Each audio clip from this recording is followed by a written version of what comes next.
there, everybody, and welcome to Roll with Advantage. Welcome to tonight's session of the Isles of Iverion. Nothing to say right at the top, so let's go ahead and roll the intro and dive in.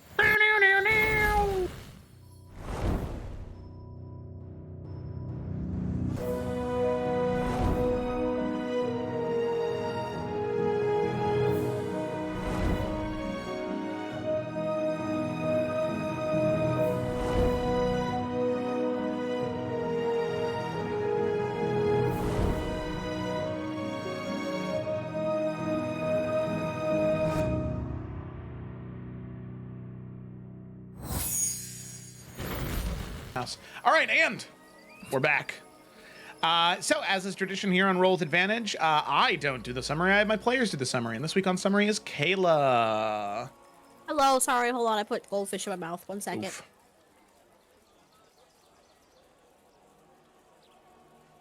Okay, sorry. All right, anyway. Yes, hello, hi. Who do I play? Iverion. Woo, all right. Book 6, Chapter 13. Sickening radiance, like these sick beats I'm not gonna drop. The party spends time traveling through the astral sea towards the city of Radiance, where a number of conversations took place. Nalf spoke with Twig, thanking her for helping him overcome the loss of his family, and encouraging him to become a better man. She too thanks him for sticking by her side and helping her find her confidence. Nalfian and Lila also speak about Zevran and Eurydice, Lila thinking that Eurydice likes Zevran, which is unfortunate because Lila happens to like Zevran. It's very 80s rom-com, romantic comedy nonsense. Nalfian does his best to put her worries at rest and says he'll go and investigate further with Zevran. During his conversation with Zevran, he learns that Zevran actually likes Lila, but Zevran does get a strange suspicion, however, that Nalfian might actually like him, but Nalf is like, nah fam, stop that. Nalfian also gives Zevran some advice on speaking with people that you might be infatuated with, and Zevran is very appreciative of it, and the next time he has a chance, he tells Nalf he's going to try to put some of that into practice. Other discussions that happened while aboard the ship, the Oracle went to speak with Twig. The Oracle showed her this vision of the future, things that may come to pass in her life. She saw the Knight's Tourney, and wow, this misspelling of Nalfian is hilarious. Nalfiban being granted the wish from the Green Lady. She also saw the attack upon Hazran's Hollow, shut your mouth, Joe, and a flurry of magical arrows being rained down upon her companions. However, she was unfazed during this time. Twig was the only one who wasn't hurt. Then finally, she saw each one of her companions fall, where she was the other one left standing, facing down one of the 13 Forsaken. She asked if it was possible to change fate and to change what she had seen. The Oracle responded that there are some in the world that have the ability to change fate, that the weave will bend around them based upon their actions. York also had a conversation with the Wild Hunt. They give him much more information about the City of Radiance and the weapon that would be his to wield should he be able to defeat the Radiant Dread. The Wild Hunt also gave Yorick a task. He was tasked with killing one of the 5 pillars of the City of Radiance. Is it Castiel? Castiel.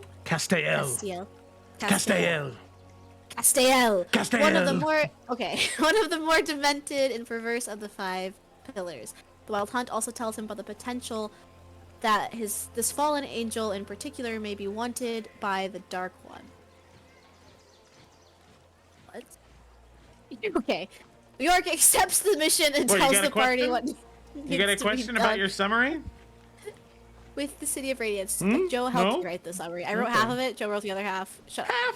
I can tell the parts that Joe wrote and what I wrote. We arrive in the City of Radiance where we are greeted by the Radiant Dread. He gives us some insight into the city before asking the party what the reason for being here is. York tells him that we are seeking the Arcanum Suppressor. It is clear he is uncomfortable with this request, but he does state that he knows the location of the device. However, he insists that we rest before speaking more. From there, the party decides to head directly to the House of Hospitality instead of exploring the area. When we arrive, we meet Frederick, a wonderfully kind gelatinous man. He shows us to our rooms, which happen to take any aspect of what our style is and decorate it to what is most comfortable for each of us. After talking a little bit and resting, we wait on word from the Radiant Dread before we can meet and discuss further the Arkham Suppressor. Attached to their rooms, just one floor below, is the dining area. In this dining area, there's food from all over the world and all over the plains to appeal to every type of taste bud that may enter the house of hospitality. That is a needless point. I thought that was a good sentence. Fuck you, man. That was a great sentence. Eventually, they receive word from Frederick, I'm going to rewrite this later, that the Radiant Dread is ready for them in the Five Pillars. The party finds it strange that they would be summoned to the Five Pillars in particular, but they have decided to leave anyway. Upon exiting the House of Hospitality, they see a new strange guest arriving, a devil who seems to have taken a certain disposition towards the party. There is an evil around her as she passes, and a streak of familiarity between Yorick and Eurydice as they pass. With that, they make their way to the Five Pillars to see what the Radiant Dread has in store. I will rewrite that so it's a little bit less loquacious. Thank you. Can I at least get a thank you? Thank you, Joe, for helping me write this on damn. rewrite. Good job, Joe. It was just criticism after criticism. Listen, And to be fair, I've had to edit some of Kayla's summaries, yes. and she is extra loquacious, so I don't know where this complaint from her is coming from. It's just because I did it. You did Yes. a brilliant job, Joe. You did a great job, Joe. Yeah. To be fair, like you were I there. wrote a quarter of it, alright? Yeah? I did. Keep I going liked, down. Next I is gonna be liked an my 8. line about taste buds, all from the material plane and all the other ones. I thought that was man, a it was good cool. one. All right. Good job. Great job, Kayla. Wonderful job Thank you, Joe. with your summary. No critiques here. I'm excited to see the rewrites that you do, though. It's okay. That's Kayla and I do that all the time. I'll send her something that I'm about to send to somebody that I think is too long, and then she shortens it by about 3 paragraphs, and it's absolutely necessary to my life. So thanks, Kayla. All right, let's get into it. So, all of you having left the House of Hospitality, you now make your way about the City of Radiance. Activate. Boop. Boop, boop, boop. Aha. You make your way out of the hospitality and start to head towards the 5 pillars. Once again, using the same device that had been given to you before by the Radiant Dread at the very beginning, to guide you in the city that you're unfamiliar with, to guide you on the most efficient, time-conscientious path. So, with that, you follow it, and it takes you to this small cross-section right here. Wow. There we go. And there is, right at the corner of this cliffside, there is a spiral set of staircases that ascend up. On each side of the staircase, there are also these small pods that seem to elevate through magical means to rise up to the top. So you can either take the stairs or the elevator. It just is up to you, you know. So Stairs, it's good cardio. all right. It's about 20 flights, so it takes a hot second. The elevator. All right, so we have a little bit of a divergence as Lila doesn't sweat. yeah, Belle and Lila both definitely take the elevator. Malp and York are racing up the steps right now. 100%. I heard. Nah, man, an elevator. Okay. We're racing. No. Now, if and York are racing the elevator, is what's happening. Yeah. Twig, what about you? Elevator or stairs? Elevator, mate. It's 20 Okay, flights. okay. Like, I'll do like maybe 7 tops. I'm just asking. All right. Yorick, make an athletics check, and Nalfian, make an acrobatics check, as the two of you obviously take different approaches. One of you's just going for pure, just strength and determination. Nalfian definitely taking more of a parkour approach as you like trying to jump up the flights. Yorick, you get up one flight of stairs, and as you go to the second one, your toe Take that armor off, buddy. gets caught on one of the steps. You just kind of and you just kind of clunk, clunk, clunk, clunk, clunk, clunk, clunk, Oh clunk, clunk. no! A metal it ball should be. to the bottom. As you then start takes the over at the elevator. bottom, No, You- absolutely not. Now pride's on the line. you're achy. Good. But I'll give you another chance here. Let's see what your athletics check is again as you start over, fresh slate. Nah, better. Not by much. You know, you got like The armor. a kink in your knee from when you fell, so you're kind of like hobbling up the stairs, but it doesn't stop you, You know- Yorick. This is one of those times where it's a good thing we're getting these out of the way early before we meet with the Radiant That's Dread right. and the 5 pillars. This could have been a lot worse. Yeah, exactly. Remember when- Exactly. Remember when Morgonix negotiated with the Silver Rose and rolled 3 natural ones in in a single roll? Yeah. Yeah. Oof. Dice gods frowned upon that day. All right. So eventually, Yorick, you do make it up there. Nalfian, you make it up there as well. But it's about 2 or 3 minutes after the elevator arrives up there. That's fair. The elevators, they're magic. You know, there's no cables, there's no hiccups. It's just whoop, and you're there, you know? Kind of like a bullet train, you know? It's just so incredibly fast. That is exactly what you guys are experiencing. As all of you eventually do make your way up to the top, you can see that there are these 3 domed structures. One where one elevator exits, another where the other, and then a larger one where the stairs exit out into this main area. You can see that to the south of you, looking out the rest of the city, you can see the entire expanse of the city of Radiance, as well as the astral sea churning and looming out in the distance. But with that, as all of you make your way up and further in, you can see there is this ziggurat-like structure that is decorated in multicolored cloths and colored mosaic tiles. A beautiful display divvied up into 5 different sections, each one dedicated to one of the different 5 pillars. And you can see people coming here in particular to leave gifts or pieces of offering for each one of the 5 pillars that they most care about, that they most love in this place. And you can see that out of all of them, Castael is the one that is the most barren.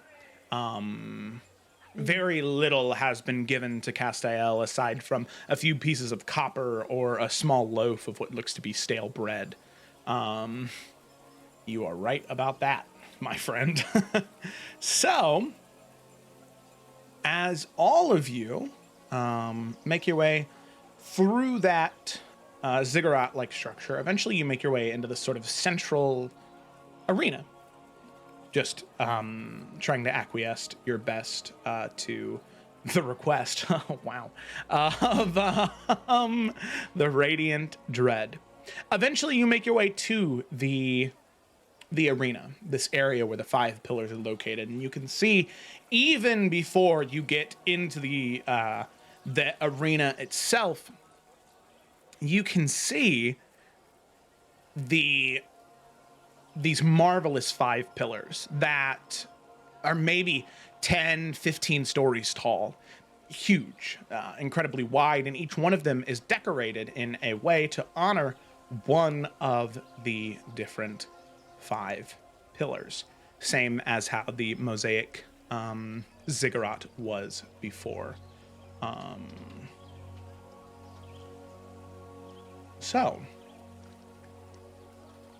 as you all step into this larger area, or this larger hallway that leads into the arena itself, you can see standing there, sort of barring your entrance before you can make your way fully into that place, is the Radiant Dread. As he stands there waiting, you can see that shadowy cowl rests over his head as their heads. Thank you. Rests over their head, and you can see him look. You can see them look upon you, and begin to speak.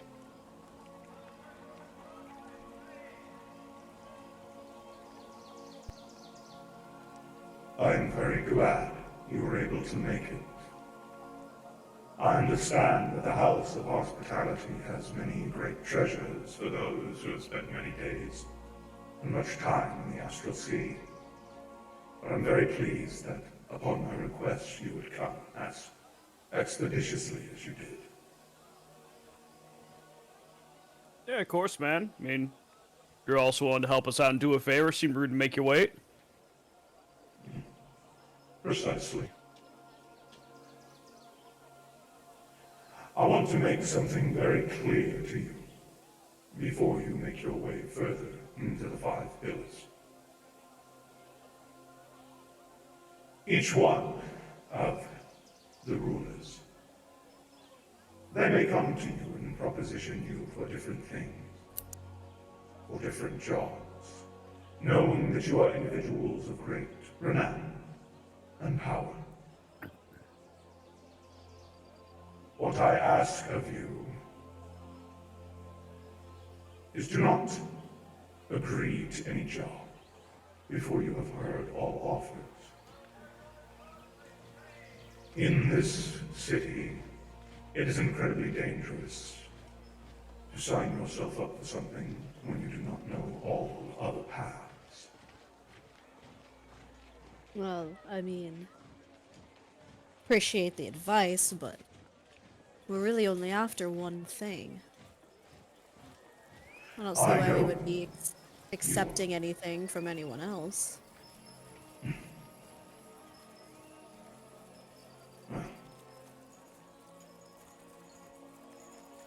That is good to hear.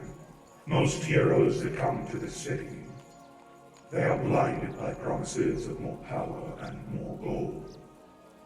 If you are only here for the Arcanum Suppressor, then your time in the City of Radiance will be short. Because I give you your first job. I had said earlier, when you all had first arrived, I knew what the Arcanum Suppressor was. And I would tell you. And here I am ready to disclose this information to you, but I waver. I do not know if all of you are up to such a task. Joe.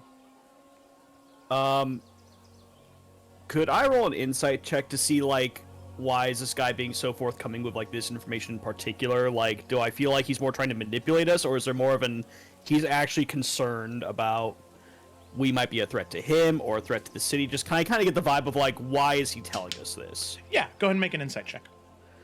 All right, let's see if we can do better than a 3. Here we go. Much better than a 3. Dirty 20. Hey, all right.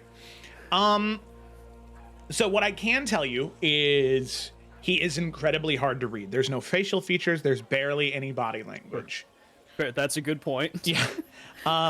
What you do gather, though, is from the small interactions that you've had and from what you've heard, manipulation doesn't seem to be a tactic that he would use. Judging from the weapon he carries with him and his stature, most of what he does is physical manipulation.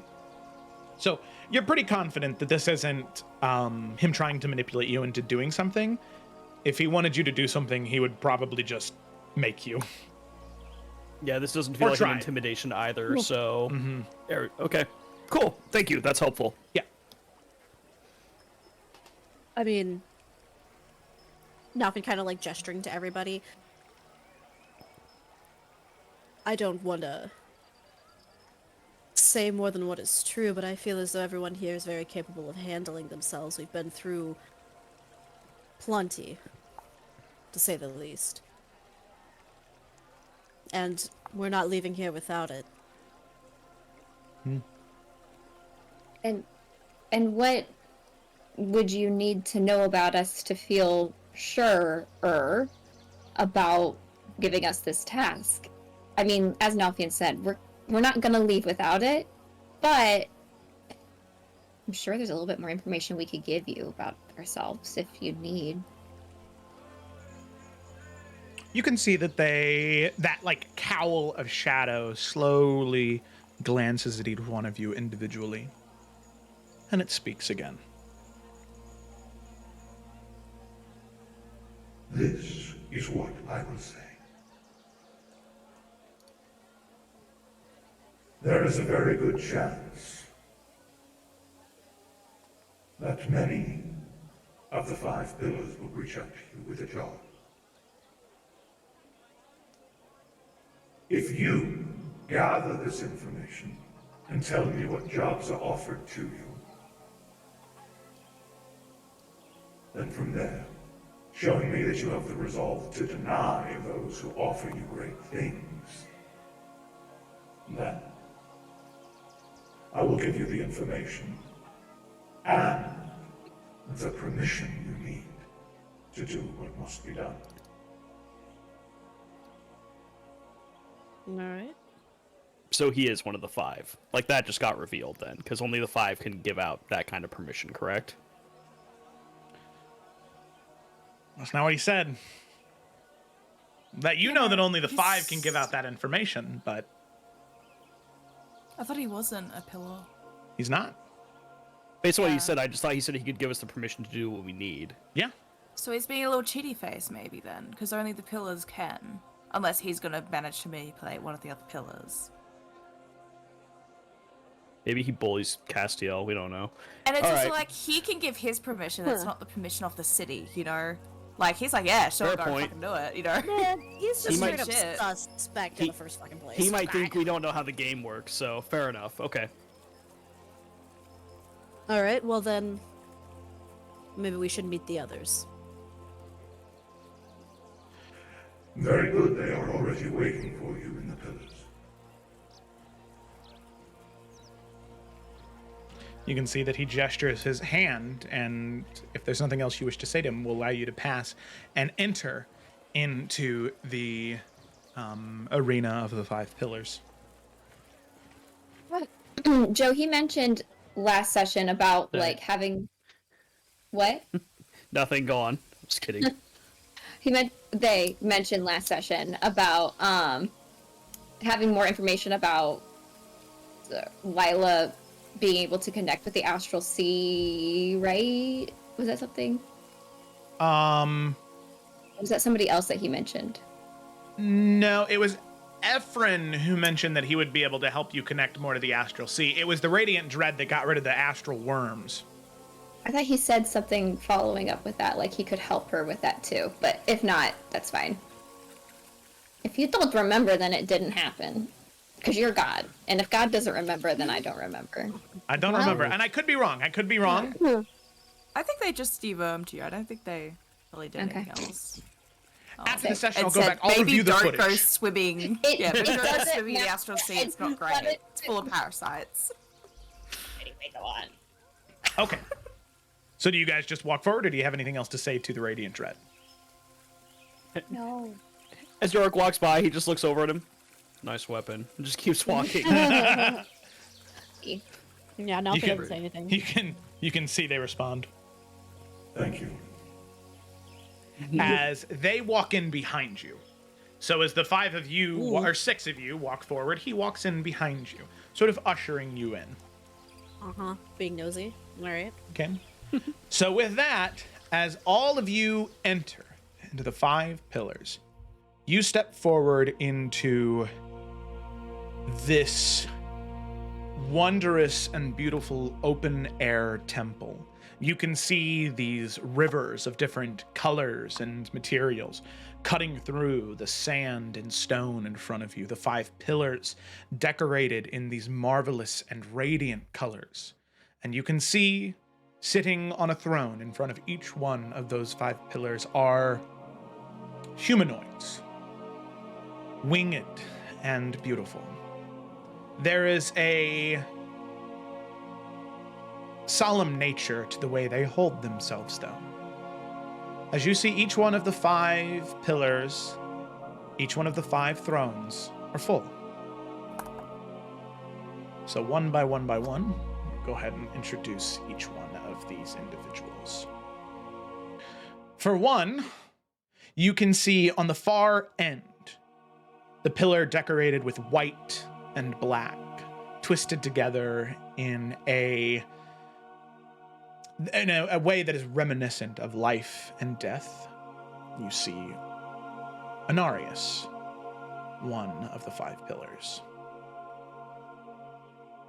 You can see one wing of white and one wing of black. You can see another individual sitting next to him, deep purples and teals. You can see dark black and gold armor, as well as a large scythe and wings of fiery blue radiance, as you see Lothael.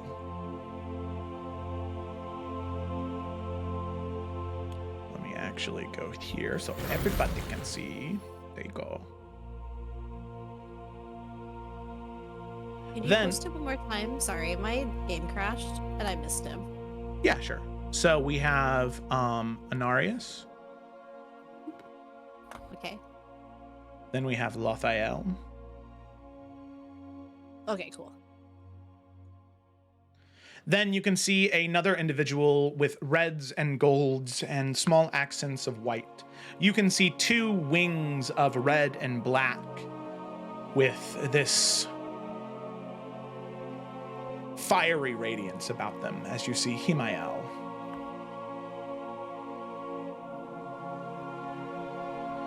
You see another individual wearing deep blues, reds, with a pair of beautiful white feathered wings off to each side, and long white dreaded hair, as you see Tamael. You look so happy. And then finally, an individual where, while you do not know the face, you do not know the form, you do not know the entity, you can see parallels between many enemies you fought before in your life. You see dark slashes of black and burgundy and orange, a halo of red fire around the back of their head, artificial, not truly that of a radiant gift. You can see their face burned and scarred, shrouded in shadow, with one small gleam of radiant light in their eye. Their wings are clipped and shredded.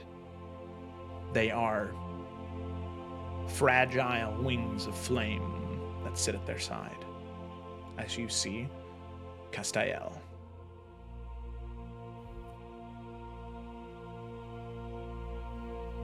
So, you can see each one of the five. They look down upon you. You can see they pass judgment. From time to time, one will look at you and then another. Their glances and looks bouncing back and forth and back and forth. They share looks with each other and then back to you. And you can see the Radiant Dread stands behind you. But no speaking has transpired yet. No one has said anything to you. And you can see there are people that are sitting up in the arena around you looking at the five as they judge you. Yeah, here, what I can do is I can configure ownership. I can make you guys an observer of the actual document. So that has all five names, as well as the Radiant Dread, as well as all the art for all of them. So, all five look upon you, and the Radiant Dread standing behind you speaks. Do the five pillars have any questions for the forerunners of fate? You can see some of them are already disinterested in you. Some of them don't care what you're about to say. But there are others that speak. The fallen angel that I had named first, Anarius, the one that has echoes of life and death, begins to speak and says, What purpose do all of you have within the City of Radiance?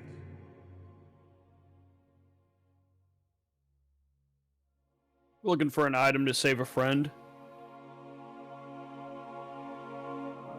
Do you care to disclose what item you search for, or is it a private matter?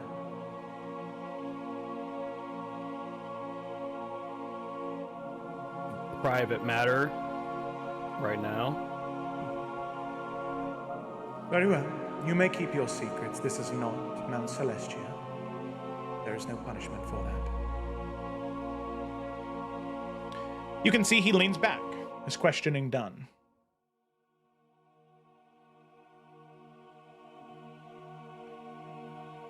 You can see Castael lean forward. With each move and bend of his body, there are cracks of ash that just sort of fall from his form.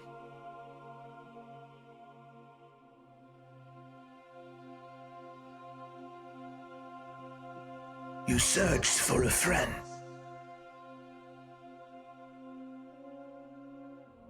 What type of friend gets lost in the astral sea? One very powerful, I must presume.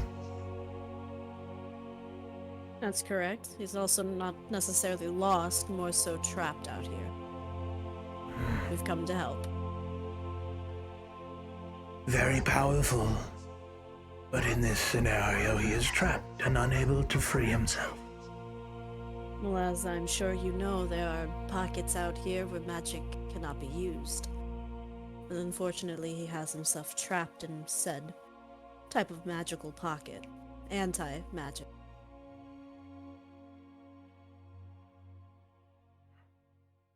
You can see Castael nods. And leans back from his questioning. And let's see.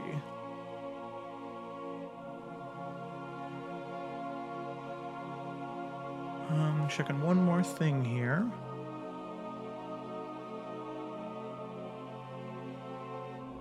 Okay.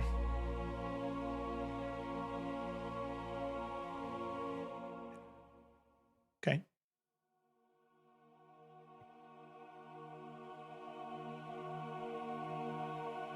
You can see some of the others, based off your answers, their interests are piqued. They listen to your answers, but it seems as though the other three have no questions for you. They nod and lean back as your questions have satiated what they wish to know. And with that, they all look to each other. And in an echoed voice, speaking in tandem, they all say, "You may leave." And with that, the Radiant Dread will walk in front of you and guide you out.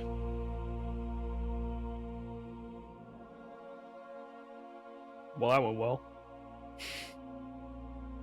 So, you make your way out of the 5 pillars, back into the city. The sounds of the city begin to fill your eardrums again as all of you exit. I mean, as we're leaving, Nalfian would just say, oh, go ahead. I was going to say, as you leave, the Radiant Dread guiding you out, Nalfian, you receive a message in your head. When you have the free time, come and find me at my abode. I may have a job for you. You hear Castael's voice echo throughout your head. Okay. And Okay. then Yorick, you hear a voice echo in your head.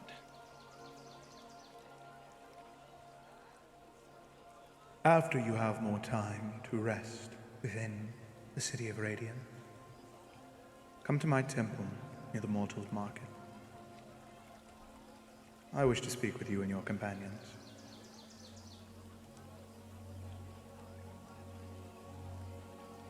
So, after a few moments, those are the only 2 messages you receive. Do I not know whose voice that is? Anarius, yes. It is Anarius' Okay. voice, yes. Sorry, a lot of characters, so I was like, okay.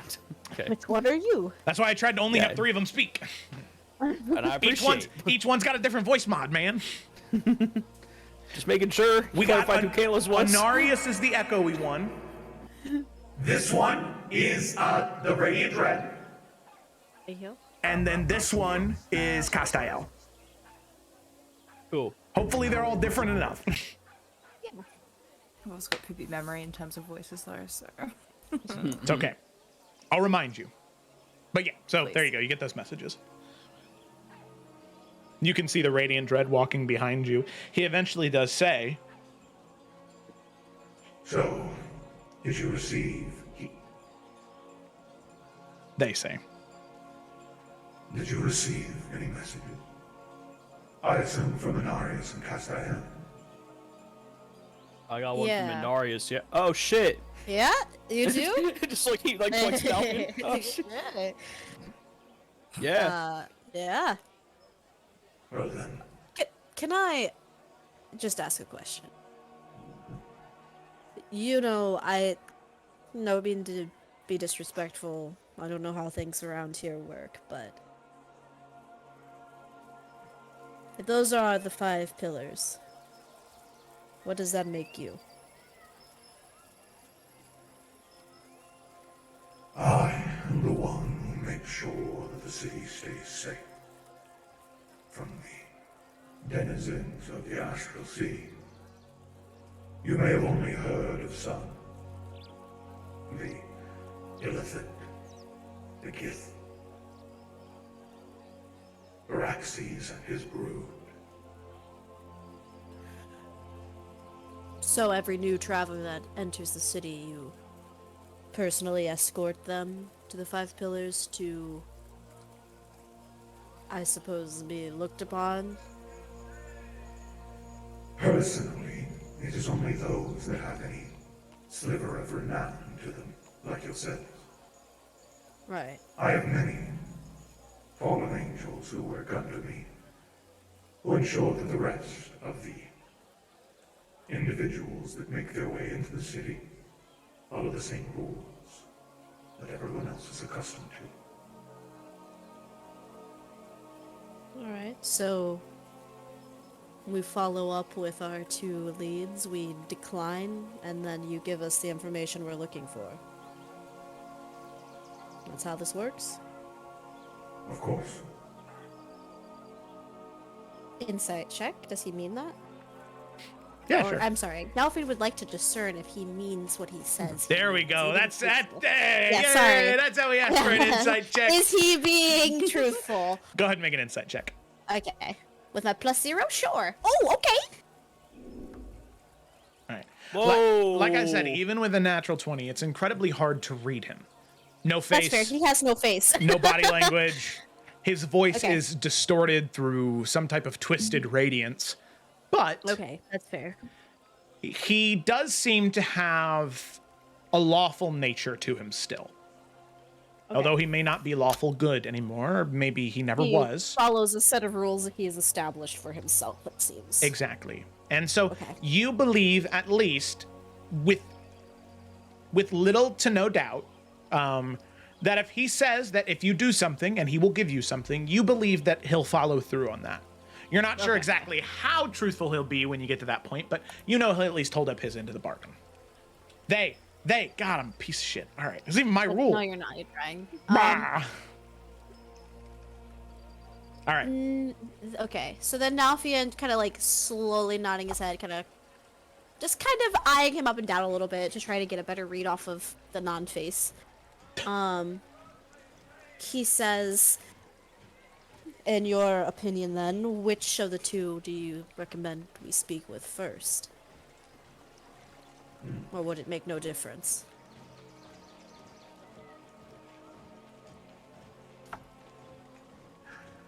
Castiel tends to be more friendly to new visitors.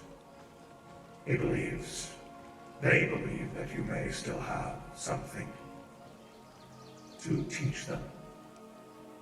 Just be careful, though. They tend to like to take souvenirs from those who come to visit. What kind of souvenirs?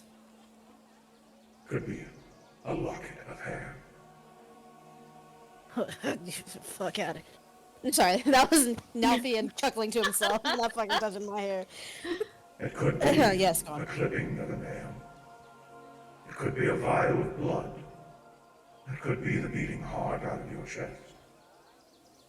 Right. The nerves in your body. The bones. Yeah, I get it. Thank you. Does his guest get to pick which one? It is not typically a choice. But since all of you are new to the city, honored guests of the Five Pillars, you are most likely safe to enter their abode and exit with all pieces still attached. Well, that's good. You see, of the Five Pillars, Castael was cast down from Mount Celestia for the most grotesque of incidents. It was in fact Castael who also founded the city of Iverion. So for what you see around you, they are responsible. But also, you must ask, at what cost? Would you mind sharing with us what exactly they did? Any of the Five Pillars to be here? Or is that information confidential? I will speak upon the two that you will go and commune with.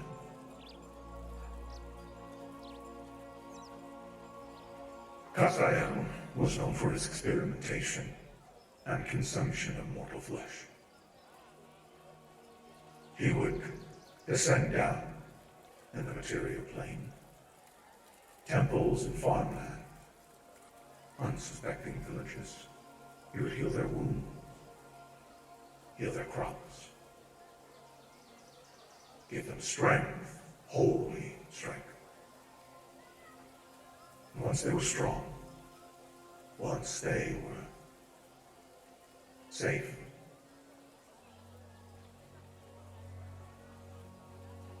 he would consume them. Whatever pieces he did not like the taste of, he would construct into some type of monster.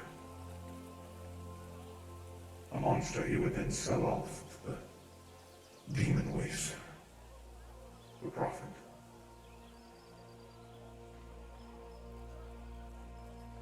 Castael is very proud of his accomplishments and is happy to be cast down from Mount Celestia. He has no shame. For Inarius, no one is quite sure what Inarius did to be cast down. He keeps that matter rather close to the chest. He still wishes to put on airs of divinity. He is the only one of the Five Pillars to have a temple, to listen to people and their problems, to personally heal their wounds, cleanse them of whatever sickness may envelop them. He clings to the past. I do not know exactly what he did, but I can only assume there must be much guilt for it.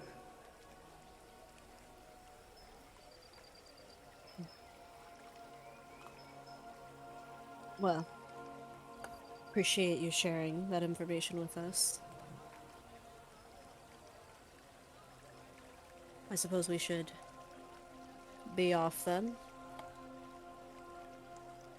Do they like have houses or something, Joe? Where do we find these people at? Do they just chill inside or?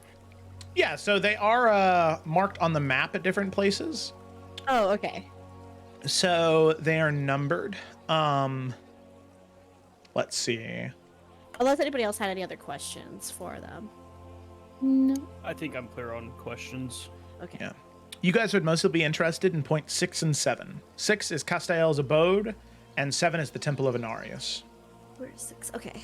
Top right. Well, yeah, let's go there first then, if everybody closest You want to go to us? Castiel first? No, he said that he'd probably be the... He wants to eat us. Well, You'd be very welcoming, you know? You're all close and personal. well, I guess we have to go across the river, so we can go here first.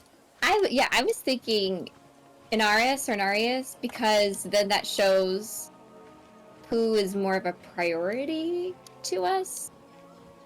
To maybe then have him be an ally to help us take out Castiel, especially if he has like elements of good that he wants to strive back, almost like redemption. Because we do want to build an alliance, because we're killing Castiel still, right? That was on the agenda. Yeah. Very much on the agenda, yeah. Okay. Oh, And I mean, That's I'll my also train of thought. add, if we go down there, 8 is where Merchant is, right? Correct. Ooh. Oh, well Big then brain yeah, let's go that way. Yeah, you guys are Even smart. better. I keep you guys around. Okay. Alrighty, so you head to number 7 then? You head straight to Inarius? Unless we see Merchant on the way. Yeah. As you are walking, you can see that this larger building right here, and right there, you can see a sign hanging from above the door that has a very familiar pointed wizard's hat and 2 little golden eyes painted below them that 3 of you would recognize to be the very familiar visage of Merchant. Well, we should stop by and at least say hello, right? Who is this guy exactly? I don't know who he is, so Oh, that's right. Yeah, it's like only 43 of us that have seen him. Well, he sells a lot of very interesting magical items. Could be helpful to us. He's bit actually of really finesse. helpful. He gave me the ring, the ring of the grammarian. So, yeah, I feel like we should look. He's just a very eccentric merchant, I suppose. Especially given where he has residence, well, I guess it makes more sense. Eccentric is the right word for it. Now it's like, that guy's fucking weird. So y'all want to stop then? He could have something that could help us with whatever the hell we're gonna walk into. It might be worth stopping and just checking it out. Alright. Stop in. Okie dokie. Merchant. So, Is it the lad? as you make your way into the store, for when we need to move you, you're not at the temple, you're at the store. As you make your way in, there is an aroma that hits you immediately. One that is very pleasant. It is sweet. It's almost like a candy store, that smell. Reminiscent of those of you that have like been around like like sarsaparilla, like old timey root beer, like that type of flavor is in the air. It's almost so sweet that you can kind of feel it at the back of your teeth a little bit. And you can see behind a counter in the very back in this very barren store, right? There are like shelves that are empty, display cases that are empty, and a display countertop that is entirely empty. And you see Merchant is sitting at the very back on top of a stool with his hands on top of the counter interlaced between each other, the 2 golden eyes emanating, looking directly at you. As he looks to all of you, and if a shadowy face could smile, it would, as Merchant recognizes 3 of you, and says, "Ah, well, I am incredibly happy to see. What was it? Nalfian, Twig, and Eurydice once more. It has been such a long time. I believe it was in Tarkia last we had spoken." Yes. It's been quite some time, I think. These are our new companions. This is Lila, Tatiana. hi. Tatiana, there, yay. I have done much work with your family before in the past. Incredibly talented merchants and entrepreneurs. Honored to have you in my store, truthfully. Oh, thank you. I'm sure you've worked with my mother.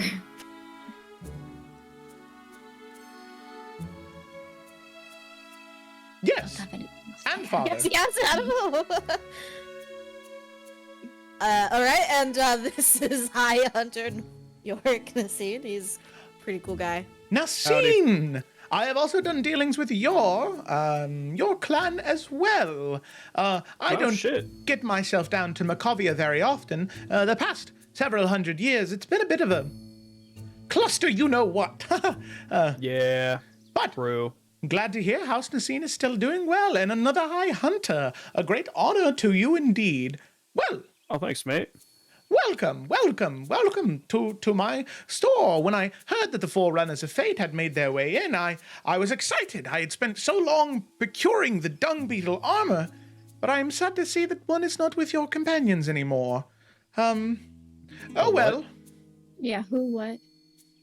Who needed that? Story. We'll large, broad later. man. He was a little smelly Nothing's too, which is why I thought the... Nah, fam, just stop talking. Gesture. Oh, he must be dead then. That's very sad. Oh shit, someone died? Do you think we That's were what there I assume. Oh my god. Merchant, what do you have for sale, friend? Oh! I mean, the store is. I didn't even know he was sick. I've got lots of things for sale. Don't let the Baron shop fool you.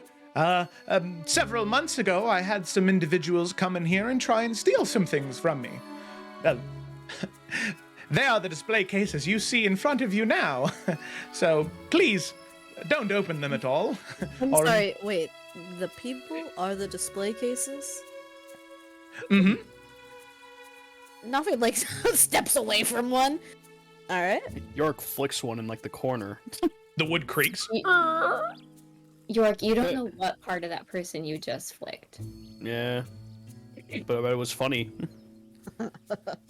Honestly, they've probably been that way for too long, do you think? I don't exactly know the extent of that spell. If you're turned into an inanimate object, do you still need to eat? Or does everything kind of freeze? Oh no. Yeah, man. So what is it that you have for sale around here? You see, he kind of looks at one of the display tops and he pulls out his, like, the little staff that's, like, leaning up against the counter. He kind of, like, takes the bottom of the staff and, like, there's this beam of magical energy that shoots towards it. And you can see one of the display racks kind of falls off the wall. And you can see some, like, elvish man kind of unsprawl. And he runs out. Oh, they're still alive. That's good. Did you want me to get him?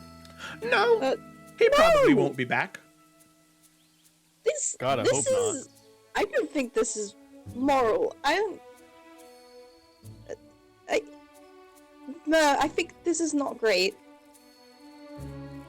Well, they were trying to steal from me. Ew. This is legitimate torture. Well, is it torture if they can't feel anything? Well, we didn't know that. That does ruin the point of torture. He's got a point. About those We items? don't know that. All right, very well. You make a very good point, Eurydice. I'll let them go. And he's like, 1, 2, 3, the rest of the display shelves, they all kind of fall. People spring to life and run out of the shop. I was starting to like this display counter. Oh, well. That was cool. You see, like, 3 people unfold from the display counter. And they run out. And now he's just sitting on a stool. And he looks down at the stool. Don't worry, this is mine. Insight check. No, I'm just kidding. You can't insight him, actually. He's too mysterious. Ooh, damn. So yes, Nalfian, you had asked I think 9 times now about the different items I have for sale. I'm a patient man. I can tell. So I have several things for sale, several things that I think would be most interesting to all of you. First things first, do I have any painters in... Oh, best painter in the Astral Sea, right next to yours. You can see Belle. She kind of like... Goofy. Okay. That camera turn. Oh, well, very good. I have something for the best painter in the Astral Sea. That's quite the title to give yourself. Hopefully you're not lying. Anyway, he reaches into a bag next to him, and he takes out what looks to be a small, rectangular magical item that looks a lot like the containers that you would receive watercolor paints in, like when you were a kid. And you can see that he pulls one of those out. It's maybe 2 feet by 1 foot. It's a little bit more sizable and it's a little bit thicker. And he says, this is a collection of marvelous pigments. So what you can do is you can open the box, you can take out the paintbrush, you can pick whichever color you want, you can paint something. And on the floor, or he'll walk over to the wall and he'll kind of take a little bit out and he'll kind of paint a door on the front of the interior of the building. Paints a door. Very good. And you can see he goes to open the door that he just painted, and it's a door that leads to the outside. Oh, that's cool. He's Like gonna- Rapunzel, the Barbie Rapunzel movie. Oh my god, it so fucking is. Also, chalk zone.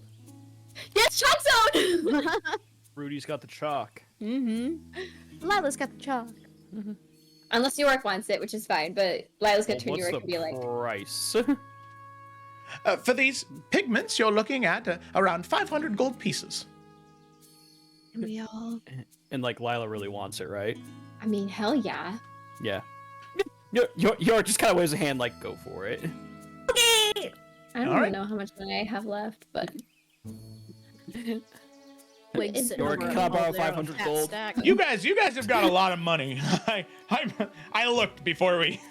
Quinn Okay, I has mean, a I lot don't- of money. And don't I group even us in know with where her. my- Oh, I have plenty. Hardly Oh yeah, rich. 500 drop. Yeah, I was like, Lila's a rich lady. Yeah. Isn't it like to be the poorest member of the party? Maybe if you didn't make most of your money initially from gambling. I am a good boy now. Fuck off. Not good enough. Oh, I'm not. So, Merchant, he hands you the marvelous pigments, and you can go and add those to your inventory on D&D Beyond. It's an official magic item, so you should be able to find it relatively easy. Ooh. I pasted the If link I down knew there how so to- you can get the thing there. Good.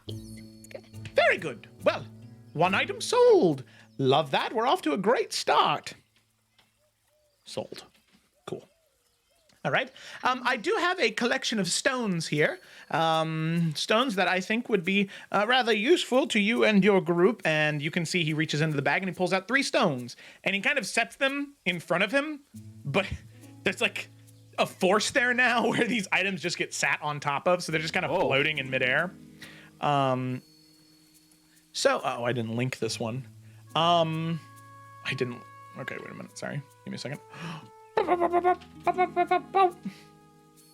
There you go. Okie dokie. So in front of you, you can see. Oh, that's lame that it's like that.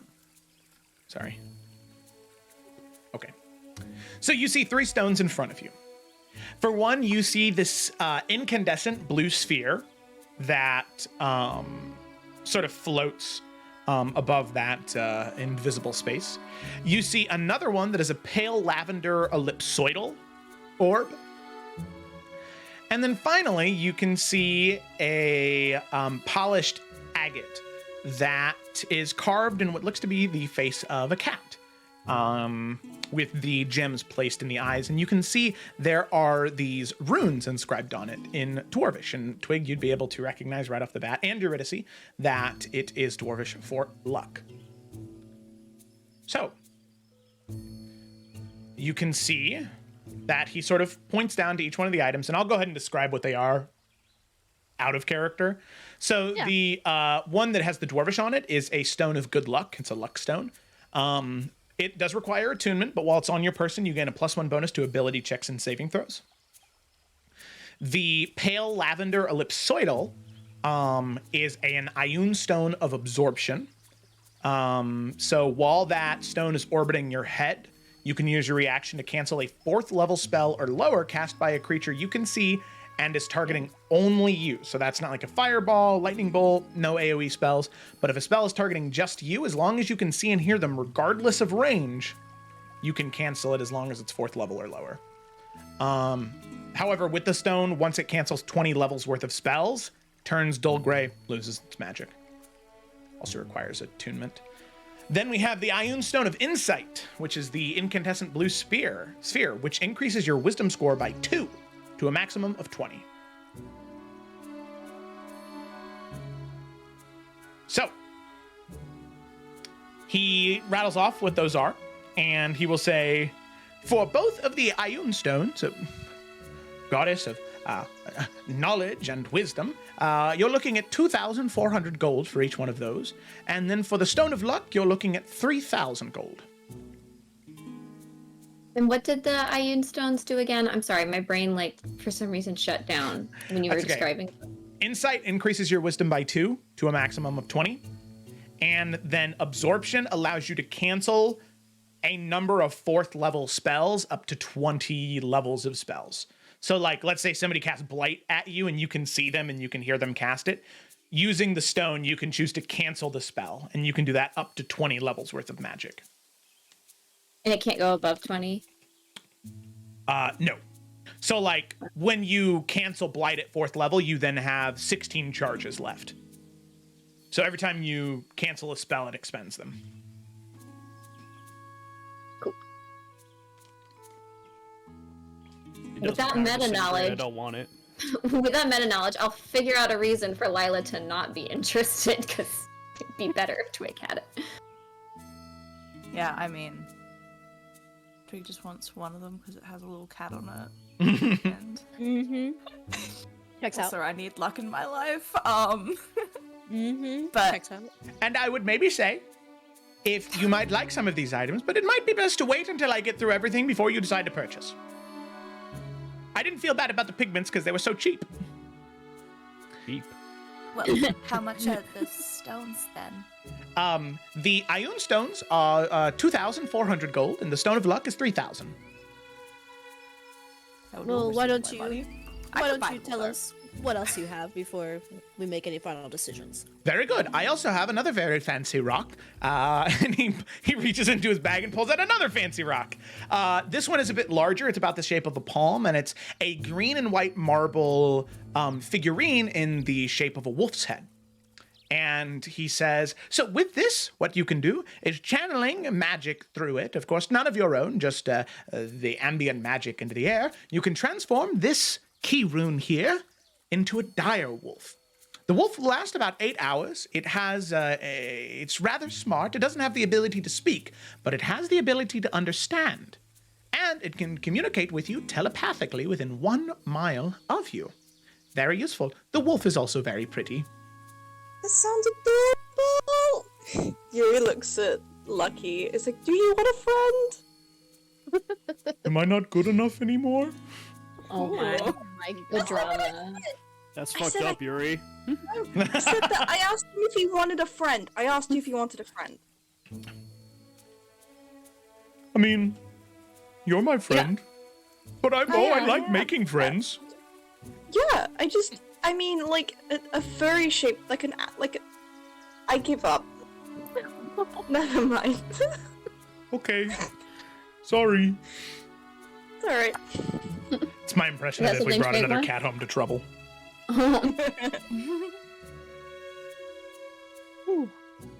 But don't worry, I still have more. And he reaches into his bag again and he pulls out this beautiful cloak. And you can see this cloak appears to be made of auburn leaves woven together. So it starts at like sort of these like deep green hues and transitions from green to yellow to orange to red. Very beautiful. And he says, this is known as an Iverion forest shroud. So while you wear this cloak, you have advantage on dexterity stealth checks, and you can use your bonus action to magically teleport along with any equipment you're wearing to an unoccupied space within 30 feet of yourself. You then have advantage on the next attack roll you make before the end of your turn. Once this bonus action is used, it can't be used again until the next dawn. Yeah, that sounds like a nothing personal kid type of shit. Well, you know, the Iverions were famous for their cringy culture. What? I'm just kidding. You're the one who made the nothing personal kid joke. No, I was saying that because I feel like Delphine would do that. Oh, yeah. Ooh, yeah. The autumn cloak, too. That'd be kind of dope. Mm-hmm. Thematic. Doesn't It'll go have with your very wood much armor money. later. Yeah. Tree Oh, I don't boy. know. Tree boy. How much is it? Oh, this one? $3. Let me... More than you can afford, bucko. Everything has been. I have not a lot of money. Oh, no. How much pork? It's okay. How much did he say the cloak was? He hasn't yet. Yeah. Because I want to look to see how much gold Kayla has. Stop laughing at me. I've been paying for everything in here. Dad has been paying for it all, damn it, and now he has nothing. He's almost got 1,000 gold, almost. Almost. High five, Kayla. Thank you. Well, Nalfian, judging by the weight of coin you carry in your pockets, I'm afraid I'm up to It's all right. haggle, but it does cost 5,000 gold. You can see Okay. Nalfian just kind of like. Right. Yuri's like, okay. I have roughly 4,000. No, you're gonna see it's really okay. You Now hold wait. on. No. I have one more thing. Yes, please. This one I found, and I think it may be of interest to this party in particular. However, I get the feeling most of you can fly already, so I don't know how useful this will be, but it's cool. And he reaches into the bag, and like handful by handful by handful, he pulls up this rolled up rug and slings it over his shoulder. What are you excited for? It's just a rug. It's a flying carpet! This is Felicity. We It's can have a whole it's job. really- I was a nerd enough where I feel like she would know. Maybe. I don't know if Lila would be as excited about a flying carpet. Yeah, it'd be just regular. And you can see he sort of throws it out in front of him. And you can see that it is embroidered with trees and greenery. It's white, black, and green, decorated to be a forest visage. And you can see he throws it on the ground and he says, Nalvian, could you stand on the carpet? It's incredibly good at cleaning shoes. Oh, all right. Well, I can always use a good shoe shine. That's what I thought. Nalvian, do you stand on it? Yeah. Merchant goes, ha, gotcha, sucker. And the carpet starts to elevate slightly from the ground. It's a flying carpet. Nalfian surfing. The carpet I is want big it. enough to carry all of you at once, Including Belle? including Belle. I want it. Okay. Yeah, how much is it? much? Yeah. How much? Nalfian. Remember, I found this and I thought it'd be perfect for all of you. Uh-huh. So that all of our money combined. Imagine. Now, for most other customers, I would sell this for about 11,000 gold. But for all of you, I'm willing to throw in a little discount. 9,500 gold? Oh my That's god. a We're little not paying the discount? rug, are we? That's like all our money. Yeah. I that's feel fine. like No, I feel it like is Joe not went worth- through our fucking sheets and went, how much would it be if I added up all of it? Well, Probably. it's not that. That might have been the 11,000 number, because like Twig has like 7,000 gold. You have like 7,000. I have about 4. There's your 11,000. So, About one. and y'all are broke, so your money doesn't really count. Look, Lila just Just gotta a make a rounding call error, to if home, anything. find a bank. Twig and Yuri are carrying the funds here. Okay. Wait, how much does Lila have? I also don't want Lila, us to feel no. like we have to spend our whole. You know, I don't know. I worry No, we don't that. actually. Okay, but let's see, Felicity when's the wanted next it. time It we're gonna wouldn't be spending Lila. shit? Yeah. I mean, but also I like the stones still. You know, for Yeah. everybody. I like the thing for Nalfian. Like the Oh, look- carpet is awesome. Don't get me wrong. I'm a Felicity does fan of want this. it, but And like, a bunch of people could already fly in this party. mhm. If we ever need to fly, Twig has her conjure animals thing where she could get, you know, And flying mounts through Yuri it. can cast fly on several people. And both Yeah. Lila and Yuri could carry somebody as well. I mean, maybe not Yeah. Yorick with his armor on, but like, But, cast like- fly on Yorick. Yeah, you we're, know. we're definitely covered in terms of flying out of things. Yeah, so Agreed. you Basically guys just here. get what you want. So we can I buy really don't everything need the clothes. else. Yeah. Let's buy everything else. So you're going to buy the Everything I else. carpet, think right? save on the wolf. No. The wolf is so cute. Never mind. You get the wolf. then. It's pretty. It's 2,000 I gold for put the money wolf. for the wolf. I mean, you can buy the wolf if you really want to, but I'm just looking at my shit and I'm just like, if we need I- 2 dire wolves, I can get 2 just with a free spell slot. So, Alright. um, Yuri's gonna try and, okay, we're gonna try haggle here. Remember, she's got good charisma. she's gonna look at Merchant. She's gonna go, okay, Merchant, we're friends, yeah? We're like loyal customers here. How many times have you bought from him? Twice. A good few times. Okay. I feel like we're friends. So, my offer to you, the cloak, is about 5,000, yeah? Mm-hmm. Yeah, okay. Shit, I'm trying to do maths, give me a hot second. Could let you borrow my abacus if you'd like. This was River. River got my failed own. math. Merchant speaks through the void. He sees and hears all. Thanks, Joe. Thank you. Merchant. Echo. Merchant is the dark one. Oh, no. Oh wait, I would cry. that's kind of crazy. Just female. Oh wait, shit. Hold on. Yuri's already got this figured out. Alright. She's gonna go, okay. If I give you 4,400 gold, but also this, and she takes off an amulet of proof against detection and location.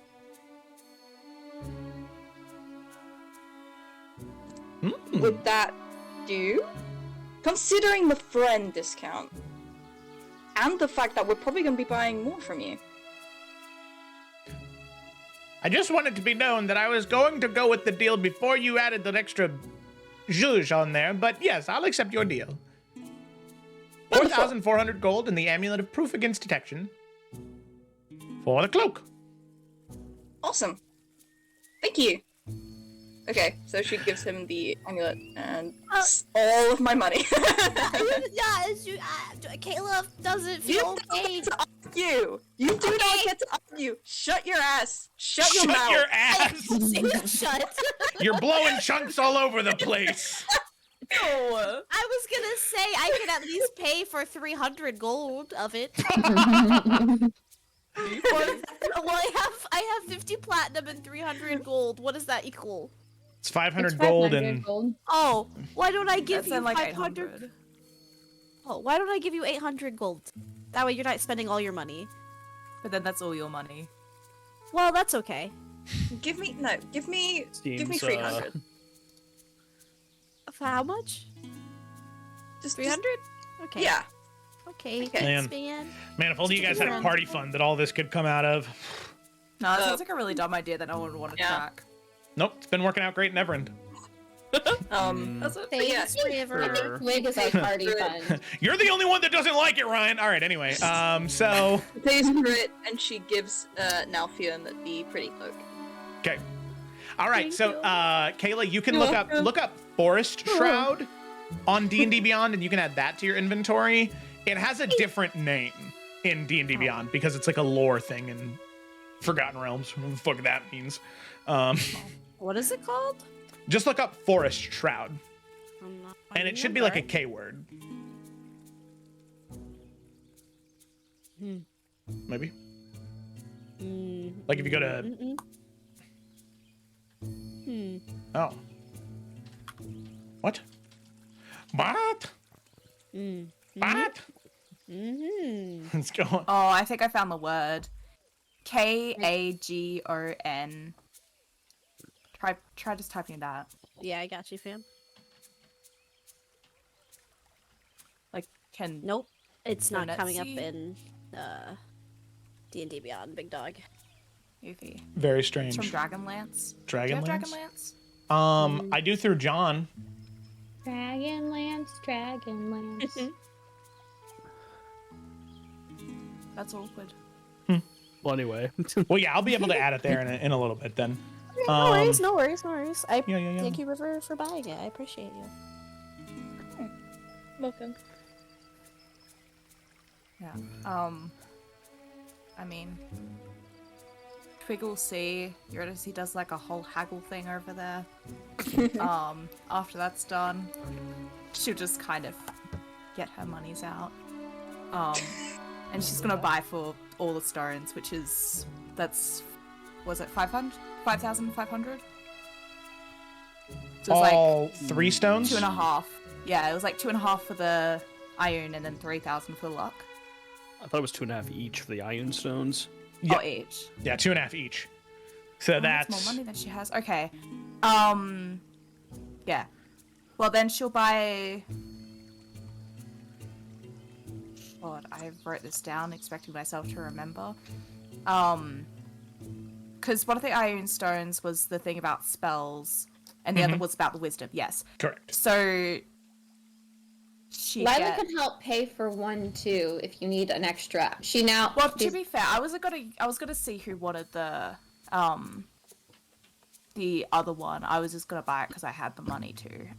But since I do not, I'll leave that one on the table for whoever wants it, and she'll just get the wisdom and the luck stone. I do not have enough money on my own to get the last stone. I only have almost 900 left of gold. Well, because I would only need 800, I think, to buy I it. have 'cause 50 I've got- platinum I can give someone. Because I've got 7,227, so I basically only be 800 short for buying all 3 stones. Okay, then So she if can we give want the the other 800. stone, if people want to pitch in, I'm happy to put all my money towards that. Yeah, because then I think Lila would take that stone because her wisdom is maxed. So minus 800. Yeah, cool. Cool. Friendship. So Twig is now broke again. I'm excited. And so's Lila and needs to call home, get a bank. Oh, that's funny. And Yorick just became the richest in the party. It's all part of the plan. And now when Merchant pulls out the secret last item. No, alright. What does the Ioun stone do again that I bought? So you got the absorption one? I think so. Yeah, the one. Yeah, the because spell one. hers Okay. is already maxed out.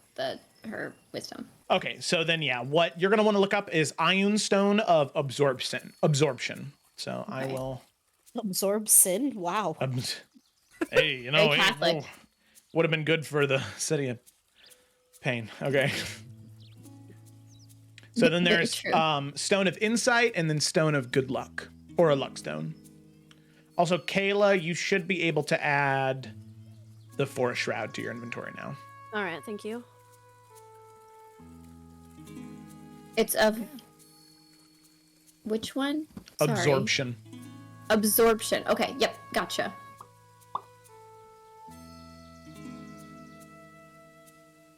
Just doing my head in because I can't just like deduct from both platinum and gold at the same time, and so I'm looking at it like, okay. So I have 27 gold left to my name, which should hopefully work. Sure. 27 gold left to my name. Let's go. Woo. All right. But I want items instead. You Oh, can and I stay at a already- really nice tavern for like 2 nights. It's awesome. And then be homeless. Does this one require attunement? Yes. I did from Kayla and Felicity from your character sheets. I did remove the 2 items that you guys still had from the Ori of the Wanderer because those aren't in your possession anymore. Okay. They're in the ship How right many items now. can you have attuned? 3. Where do I see that I have attuned items? Go to wait. inventory No, and then I'm scroll good. down. I'm good. Okay. I think. Yeah, because you were at 3, but you had the Rotor of Return, which I deleted from your character sheet because you don't have it anymore. Mm-hmm. Wait, I'm still so Oh, those. I see now. I thought I was seeing 4. It's just they were duplicating it in 2 different places, which was very annoying. Okay. Cool. I'm good. Oh, because it has like attuned items and then items requiring attunement. I get you. Yeah, I do have an Ioun Stone of the Stars. Mm-hmm. That was from Does the that require attunement? Because I don't have it attuned. If I No, it would. So that was an item that I made. Right. So Okay, yeah. I think I remember that now. It's just okay. Cool. All right. Perfect. Adding it. All right, nice. So now Lila has 2 stones that float around her head. Gotta collect them all. It's gonna be like a There you little galaxy up there. Nice. All the astral bodies. Wow. Alrighty. So So real quick, so for the 2 stones that Twig got. So one I'm guessing is the Stone of Good Luck. Mm-hmm. But for the wisdom thing, is there actually a thing for that, or will that just Insight. be a custom? Nope. Iron Stone of Insight. Mm-hmm. Aha, I see. Pop. TY. So much.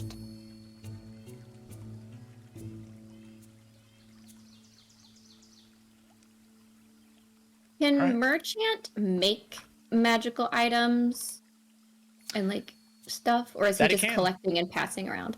Nope, he can also make it. He made the dung beetle armor, so Right. can make anything. I don't have any money really Was to that give him. paid for already, by the way? Nope. Oh, okay. I was gonna say, I Oh, mean, wow. shit, we'll just sell that shit back to him and give him the money back. Right. Sorry, go ahead, Felicity. No, I'm just looking through my other possessions, and I have a note in here. It says Arcane Third Eye Divination in a Jar from Undead Giant, and I'm like, I should do something with that. But I don't have money to do anything with it right now. I might think on that. All right.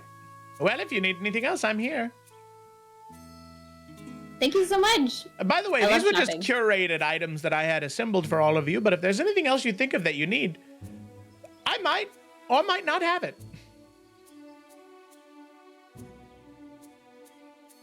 Okay. Nothing else comes to mind right now, at least for myself. Yeah, I mean, most what's of this you. dung armor do? Oh, well, the dung armor I was actually very happy with. I'm sad that nobody will get to wear it. With the dung beetle armor, mechanically, it doesn't require attunement. You just put it on. You have disadvantage on all charisma-based checks, but all attack rolls within 10 feet of you have disadvantage. You need Because advantage? no, Well, you mean all- against the attacker? yeah, against the attack. against the- So anybody that's Got within it. 10 feet, the armor smells so shitty that Oh. it literally disorients them. That sounds terrible. Good luck selling that. Well, I only made it because someone asked. And now they're dead. Yeah, that is sad. I'll find somebody. Yeah. I hear they like beetles in Cartasia, so well, maybe somebody will be interested there. I mean, there seems like there is a small niche for it if somebody asked for it, you know? And that's what I thought. So maybe I just need to do a better job selling it. You know, that's the thing that I've realized after so long is it's never that somebody doesn't want to buy. It's just probably if the product's good enough, it's probably just that you're not pitching it the right way. Always a possibility. Yeah. Well, as much as I'm sure you'd love to discuss sales tactics more, you all are probably very busy. I'm very sure. Yes, we gotta be on our way. Yeah. Oh, Thank you again. well, you know, if you ever want to stop by again just to say hi, it doesn't need to be a business transaction thing, you know. You said we're All right. friends, so Yep. you can act like We friends are every friends. once in a while. All right. Yeah. Nice to see No, you. we can stop by. Yes, we can stop by and have tea or something. Yeah. Yes. She elbows Nalfi and like, be nice. Yes, how? We will tea. But we really should be going. Or alcohol. Either will do. Thank you so much. We really need to go. All right. See you later. Bye. You will? I will. See you later? Yeah. Like today or? Nothing elbows Eurydice now. Ow. At some If we don't point. die. Once we've Oh. yes, once we've done important things. Okay, well, don't die. I'm really looking forward What? to it. Great. Okay. Okay. Bye.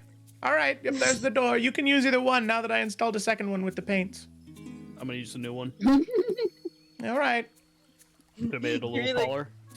He gets outside and is like, we have to be nice. Okay?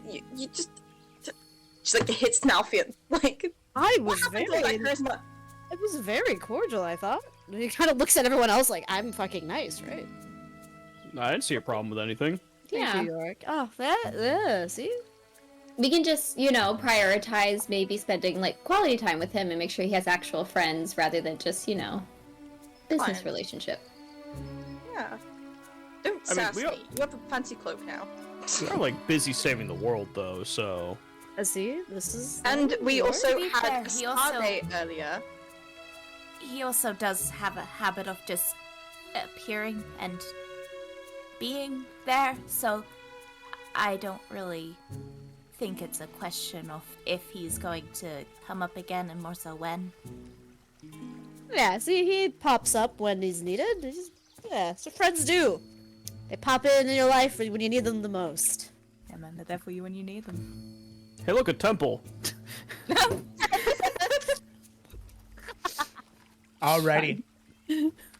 Now, as you make your way across the thoroughfare, through the interconnected market stalls, people selling and peddling their wares, as you make your way to the Temple of Narius, we're going to go ahead and take a break right there, just because I think there's going to be a little bit of a tone shift. So I think, getting merchant out of the way and taking a little bit of time to breathe, I think that'll be appropriate for our little tone shift we got going on here. So thanks for watching so much so far. We'll be back in just a little bit for the conversation with Inarius and Castael. Oh, shit. Yeah. Narius. Narius. Yes. All right.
Hi there, everybody.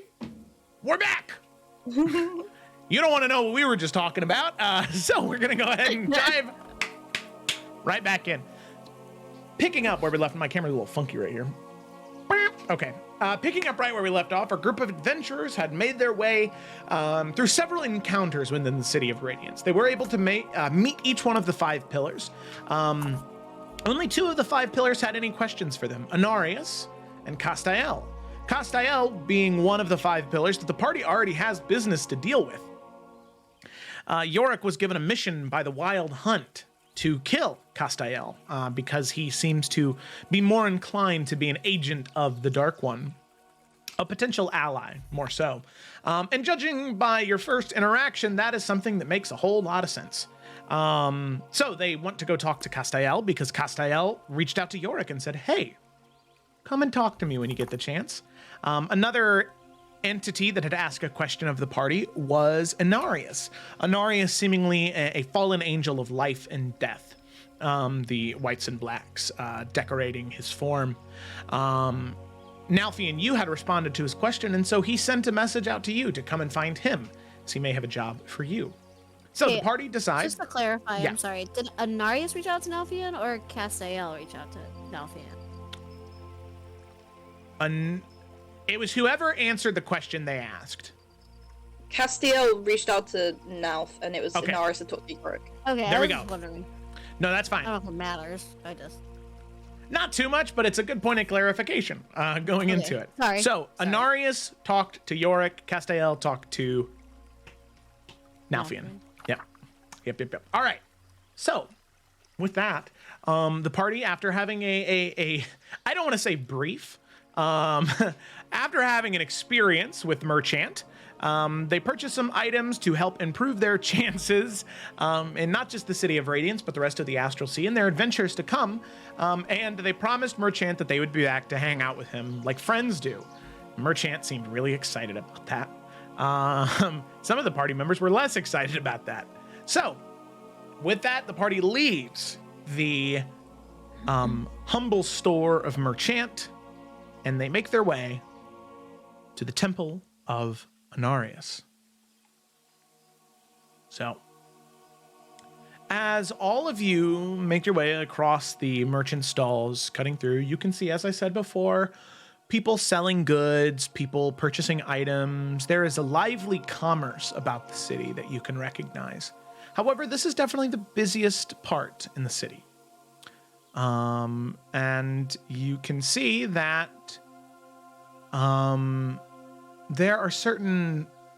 there's tension every once in a while. People disagreeing about sale price, about the quality of goods.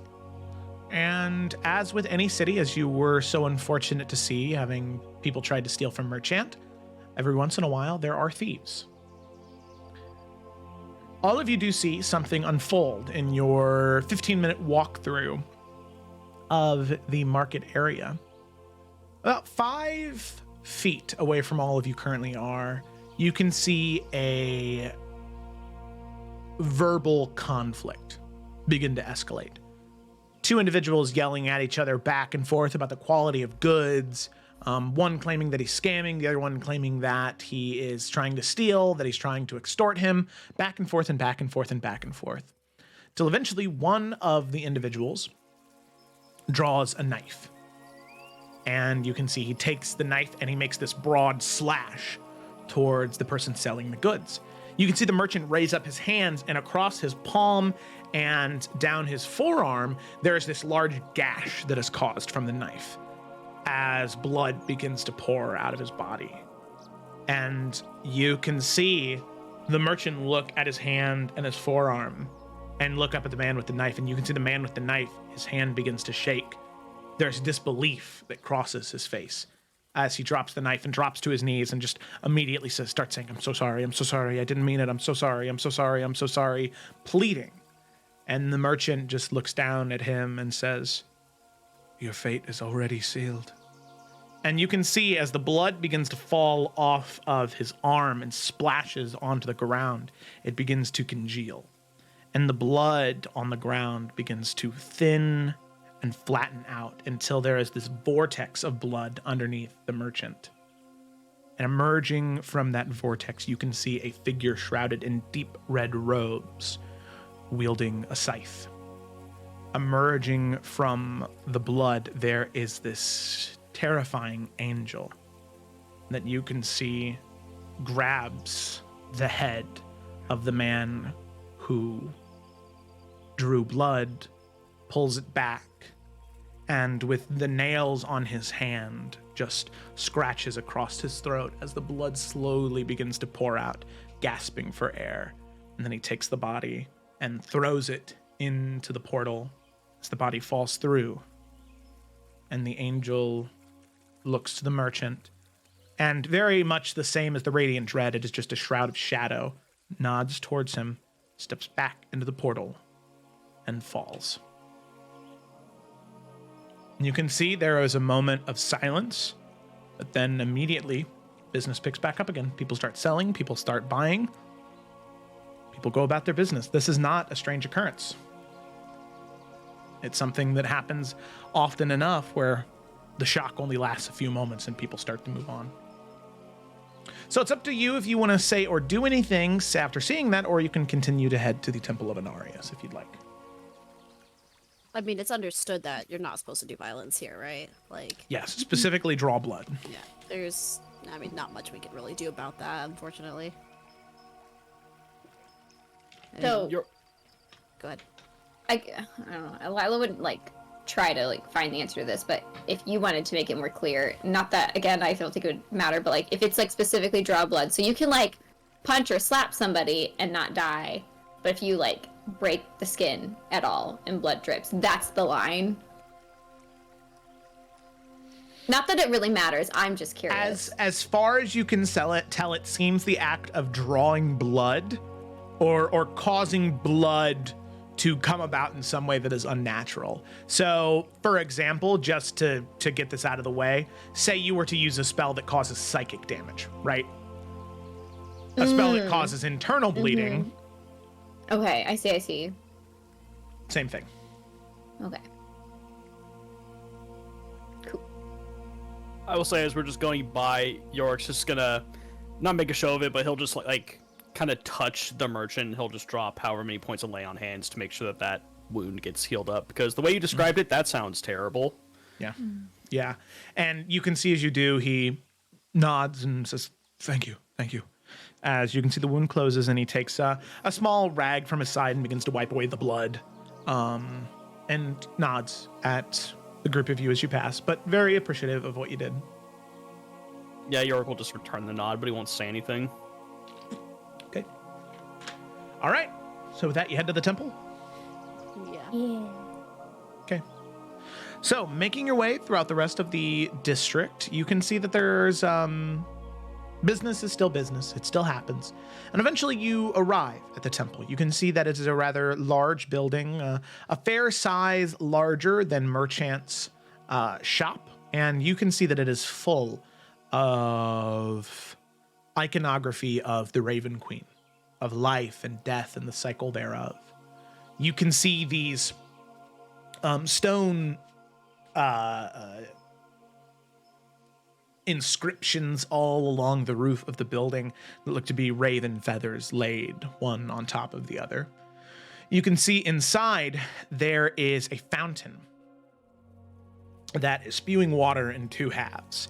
One is this deep black ichor, and the other one is this clear, translucent water that has this sort of radiant shine to it. And you can see in this three-tiered fountain, at a certain point, they do begin to mix together and swirl together until eventually returning back to the top of the fountain and being separate again. So you can see it's separate, next to each other, swirled, separate, next to each other, swirled. And you can see that repetition. You can see there are people in here kneeling in front of statues, praying to, whether it be to the Raven Queen, or you can see at the very end of the room, there is a statue of Inarius. You can see, for the most part, it is, it's made of white marble and obsidian in two halves. One being white marble, the other one being obsidian. So, As you enter and look around, immediately there's no one that comes to you, right? But after just a few moments of looking around, maybe getting ready to ask a question, you hear a voice echo from behind the statue. You may descend further in, friends. You're welcome here. As Thanks. you're free to walk past the statue and head deeper into the temple. We go. Okay. Alrighty. As you make your way deeper into the temple, you can see that the light and the shadow has a much starker contrast between the two from this point on. And you get to what almost feels like the sanctum, where very few people go and very few people see. You can see sitting on a small stone slab, there is a container, a large container of water that sits in front of him. And you can see he slowly traces his hand over it. And then in the very middle of it, he taps his finger, and there is this ripple of water that begins to make this slow boom that reverberates around the whole room. You can see now he stands, he sits in front of you, no taller than, say, Yorick or Nalfian. Normal humanoid stature. Not too tall, not that much shorter than your average humanoid either. And he still speaks, but there is still that radiance that follows behind his voice. Welcome to my sanctum. I appreciate you all coming per my request. Yeah, figured it was best to hear what you had to say. Well, I must be honest. The job that I have in mind for all of you is not a particularly easy one.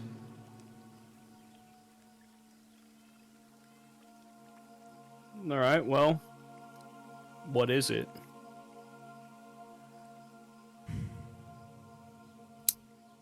You all seem to be very accomplished adventurers, very accomplished individuals. You do not shy away from a challenge, I presume. I can't think of the last easy thing we did.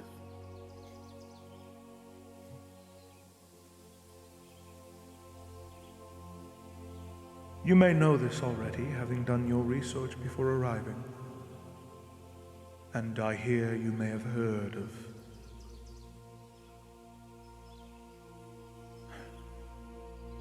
the Blood Swan.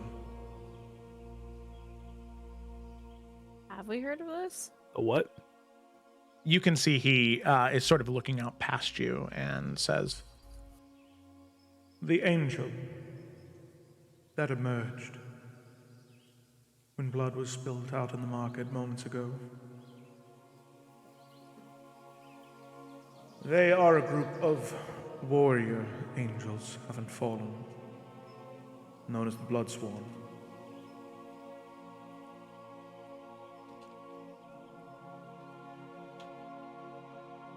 It is their job to make sure that no violence is permitted, no blood is spilled, unless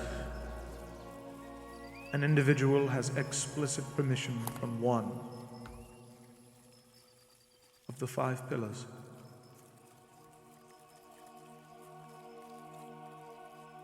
I'm sure you can already see where I'm going with this. A bit. I'm curious to the punchline, though.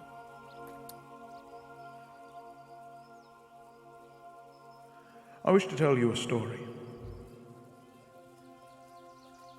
Long, long, long ago, long before even humans and elves, dwarves, gnomes, halflings, ASMR and tieflings when the world was simpler. Dragons, giants, demons, and angels. There was a great war that forged the world that you know, established the boundaries of what is right and what is wrong.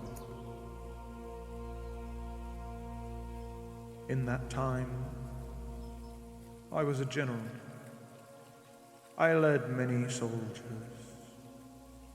many angels into battle. There was one angel I did not lead, but was subservient to me. They were a gifted healer. They could mend wing and radiance. From the most insignificant angel to the most powerful diva.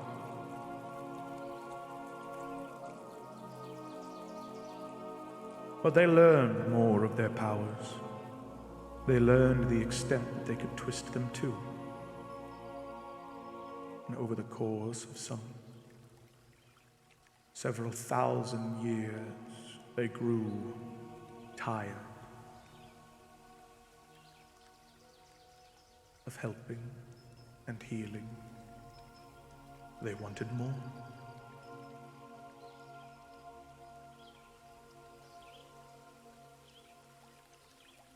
The blame for this individual, having slipped through the cracks for so long, was placed upon me. I was banished from Mount Celestia soon after they were, for not having seen what they claimed to be inevitable.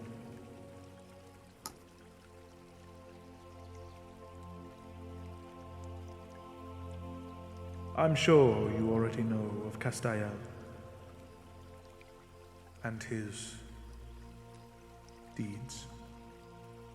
So then I hope this proposition does not strike you as cruel or unusual.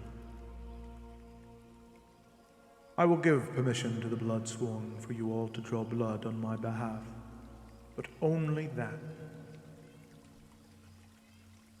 of Castael. Should you agree to this, not only will you be rewarded,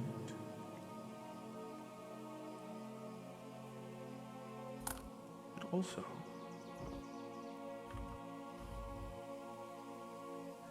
one of your friends. As he looks to you, Nalfian. Mentioned a friend that you search for. Trapped in an anti-magic pocket dimension within the Astral Sea.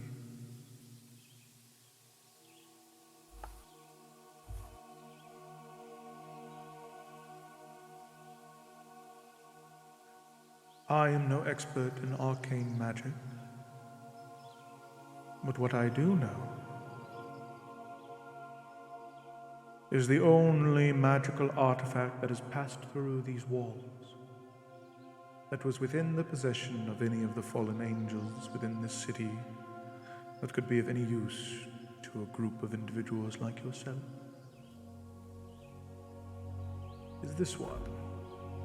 And you can see he reaches behind himself and he pulls out this strange interconnected mechanism, swirling light and arcane energy, and almost like a cone. He points it at all of you. And all of you can feel every ounce of arcane, divine, or natural magic within you sapped away.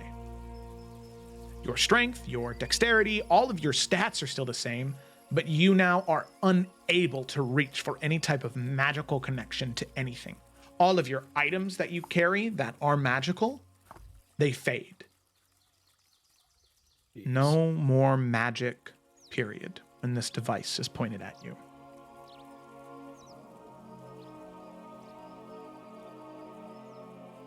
The Arcanum. Ooh. The Arcanum Suppressor. Not only will you have the satisfaction of having killed Castael, a truly awful entity undeserving of any type of love, admiration, or affection. But you also will receive the artifact I presume you desire. And of course, having killed Castael, I have a great friend of mine who would be willing to take his place at the Five Pillars. And then you would have 2 allies, instead of just 1, commanding the city of Radiance. Who would this friend be, if I may ask?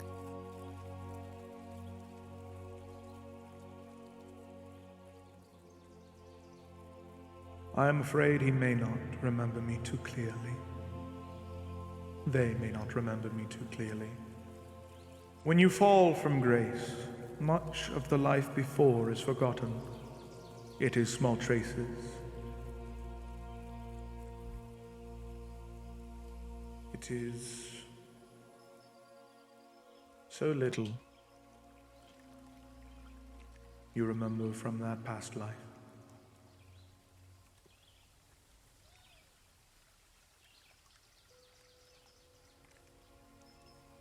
But you have met them before already. They fought beside me all those years ago. They were my comrade in arms. I know them as Imperious, but the name they carry with them now is the Radiant Dread.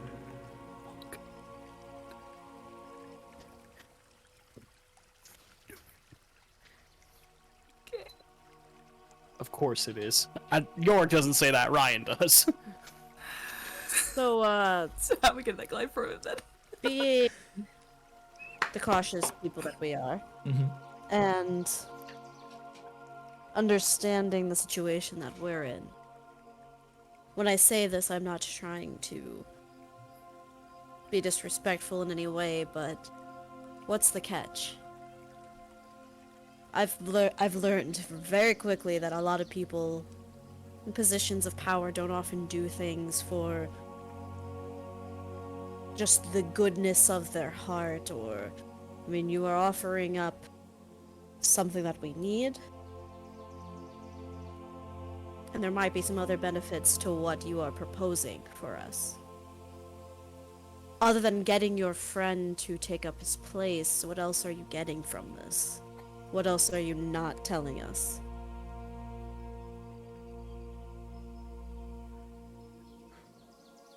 I have no shame to share with you what I want from this situation. I feel as though I have been unjustly cast from Mount Celestia and from those high heavens. In all honesty, I wish to return.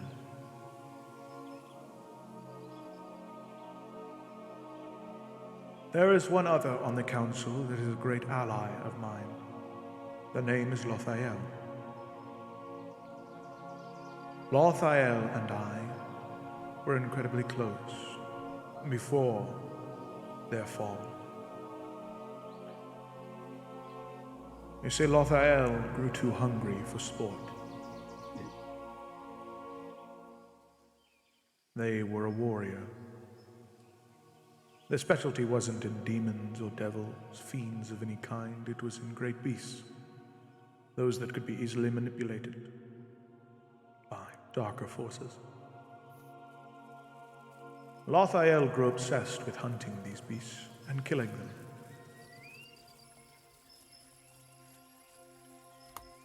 Lothael, above all others, feared death at the hands of those that were powerful enough to deal it.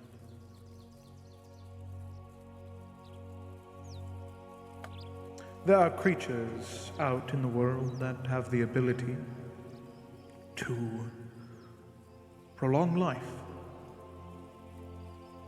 Creatures that are to be protected above all else by celestials such as myself. Lothael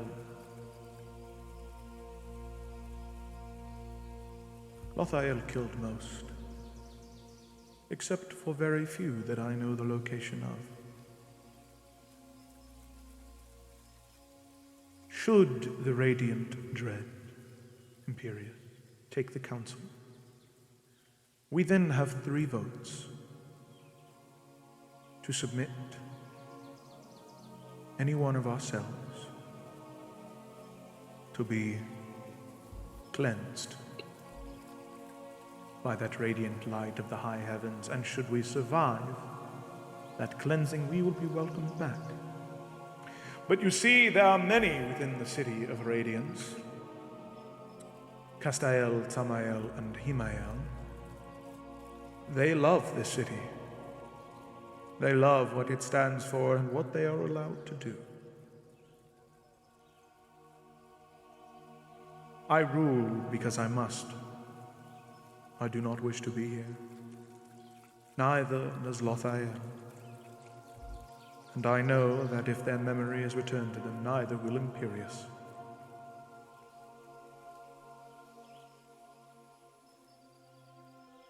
So what do I gain if you all kill Castael and Imperius takes his place? I get a chance to return home.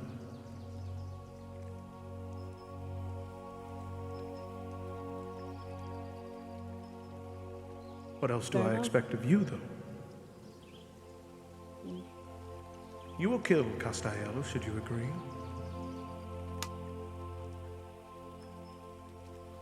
But to any one of the people within the city that ask you, should they discover that you were the ones that did it, you will not tell them I instructed you to do so.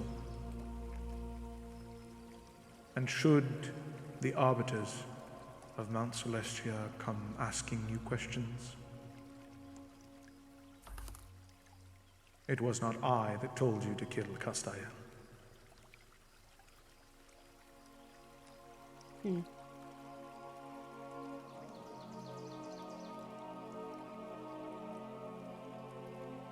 Well, you've given us a lot to think about. I'm sure you won't mind if we take a little bit of time to consider this. It would be foolish for you to agree to something upon first hearing it. Take your time, think. Enjoy the House of Hospitality more. We have prepared such delicacies for individuals like you.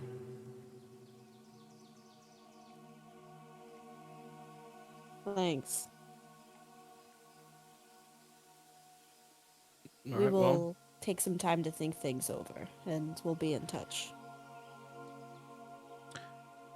He nods, and at that point, that's when he brings the Arcanum Suppressor away from all of you. You can feel that, like, an immediate dose of serotonin. There is this blissful feeling that returns to your body as that arcane magic that you had grown so used to returns to you.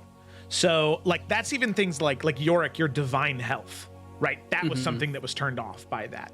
Twig, your connection to that umbral forces of nature through Gloomstalker was gone.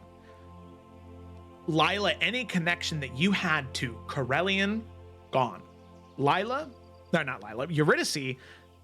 the spear was nothing more than a chunk of crystal. And Nalfian, you could even see the armor that you wore upon your, like, bracers.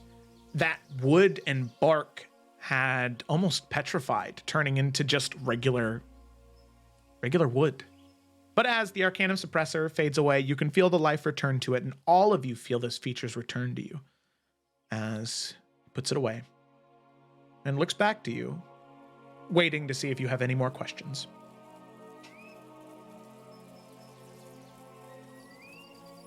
I assume you can usually be found here. Any particular time doesn't work for you, just in case we need to talk again. You may come whenever you like. Should I not be here, all you need do is make a small amount of offering to the statue and I will arrive. It need only be copper, mind you, but it'll be enough for me to know you are here. Got it. And And while we think things over, you said we could only draw Castiel's blood. Would it be... What are we looking... What kind of situation would we be looking at? I assume he wouldn't just be sitting there waiting for anyone to attack him and have no one else there to help? Would we have to avoid all other fighting in order to kill him for you?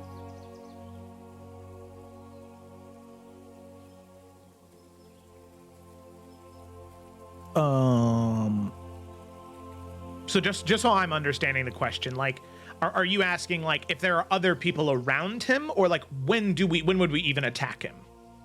I mean, I guess kind of both. It's more Okay. like we don't have any information. Like, we're going to talk about something, but we have no information of what it even looks like. Like, we can only attack Castiel. We don't know anything else. That's all we got. Okay, So okay. more information would be just Is he allowed to sneaky. fight back? Yeah, like, what's Okay. going on? What I can tell you is all of the 5 pillars and the Radiant Tread. We have all been given the blessing to defend ourselves should we be attacked. We may draw blood whenever is deemed necessary.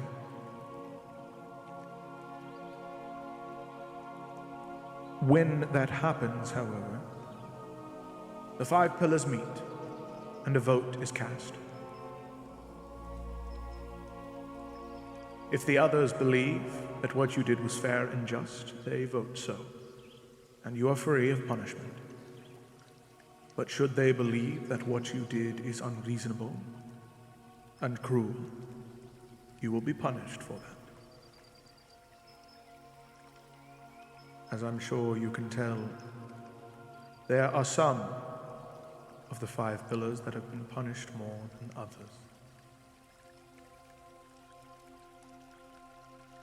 In terms of when you would go after him, there is some information I can give to you about Castiel and what he does, should you agree to it in the first place.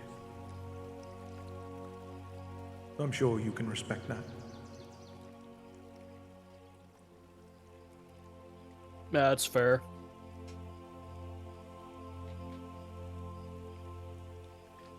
Anyone else? Twig, you got anything? Alright, cool. I think we're good. Very well. You are free to leave, and may the Raven Queen watch over you on your journey. So with that, all of you leave, exiting back out into the city and into the marketplace. So do we want to talk about that now, or... And probably before we go see Castiel. I mean, like... I'll go first if that's okay. Does anyone think we're going to get a better deal than that? I mean, he wants us to kill the guy that we're here to kill for. He's apparently friends with the guy who has the weapon I need. Which maybe we can just be like, hey, toss that in and we'll say yes. And apparently his motives are he wants to get back to Celestia because Castiel kind of got him kicked out and he just kind of didn't notice. Like, that seems like a shitty reason to get kicked out, so I get being upset about that. Thoughts, anyone? It seems real convenient. Real good, which makes me suspicious of it. I think also the fact that it would be firmly against any of the witches of Mount Celestia, given that we wouldn't be able to say anything about it. That, I feel like, is also concerning. If he was kicked out because he was meant to be in control or managing someone that did something bad, then I imagine trying to have someone else that was similarly divine killed would also be grounds to be kicked out from Mount Celestia as well, and so I don't know how I feel about letting someone get back in that's like that. Well, we wouldn't. He would have to survive. Basically a test of his soul to even get back in. The radiant Cleansing, whatever they cleansing. called it. Yeah, that would be the final judge. We would just give him the opportunity to be judged, to be brought back in. So, it's more like we're giving him an opportunity to redeem himself, rather than giving him a one-way ticket into a place. I suppose that's at least better. Yeah, I don't think we're gonna get a better deal. However, it's one of those things where you're not supposed to like a gift horse in the mouth, right? I think we need to entertain Castiel and see, at the very least, what we're walking into when the time does come. But, I mean, Yorick, you're right. Items right in front of us, taking out somebody that needs to be handled. And we are providing an opportunity for this man to redeem himself. However, we aren't the ones passing the judgment. I think if it works out, it's the best chance we got. But I do think we need to be cautious before just running in. Agreed. Let's see what Castiel has to say. Sure, it won't be great, but it might give us some insight to what we're dealing with. I wonder what he's gonna ask of us. Well, if it's to eat someone, I'm gonna say no. Yeah, easy peasy. I have a feeling it's going to be to kill his former commander. Interesting. Well, good thing we have our answer. I'm sure Most we'll likely. And then, like, are we telling the Radiant Dread about this? Because, I mean, like, we now know where the Arcanum Suppressor is, so, I mean, he doesn't really have anything for us anymore. Let's speak to Castiel first, and then figure out what we need to disclose to him. Alright. I think the more information we can keep to our chest, we can use to play with later. We don't want to reveal all of our cards at once here. Also, Alright. On to Castiel meet the might... cannibal. Yep, let's do that. All right. I mean, is it really cannibalism if he doesn't eat I was angels? just He just thinking eats. that. Yeah. Actually, I was like, it's mortal flesh, not At that divine. point, he's just a Whoopsie connoisseur daisy. of finer things, you know? Wowzers. Oh, I'm sure that's how Hannibal Lecter justified it, too. Hannibal Lecter was a human eating other humans. Yeah, but he probably didn't see them as human. maybe. Just Ah. this is a fun little note. When they do get to where Castiel is, Twig will cast protection from evil and good on herself, specifically Celestials. Good idea. No eating me, please. That's Please, all. Yeah, please no. fuck it, York will do the same thing. Please no. Please no eat me. Alright. I guess we're getting eaten, Lila and River. Lila and River? Lila and Eurydice. River's in the game now. Oh God! Like, oh well. Just, yeah. Eurydice's on the mic and she's like, "What's going on?" Oh, man. She's gotta run the River character sheet. Oh, too funny. All right, We go. you do go indeed. So, as all of you make your way up, you can see that moving your way across the city, following this sort of a river of astral energy along the side, eventually you do make your way into this district of the city where Castiel calls his home. It is quiet here. Incredibly quiet. As you can see, most people avoid this place, and the type that cling to this part of the city, well, they are not exactly the most savory of individuals. You keep to yourself, but you continue to make your way up. What I will say is that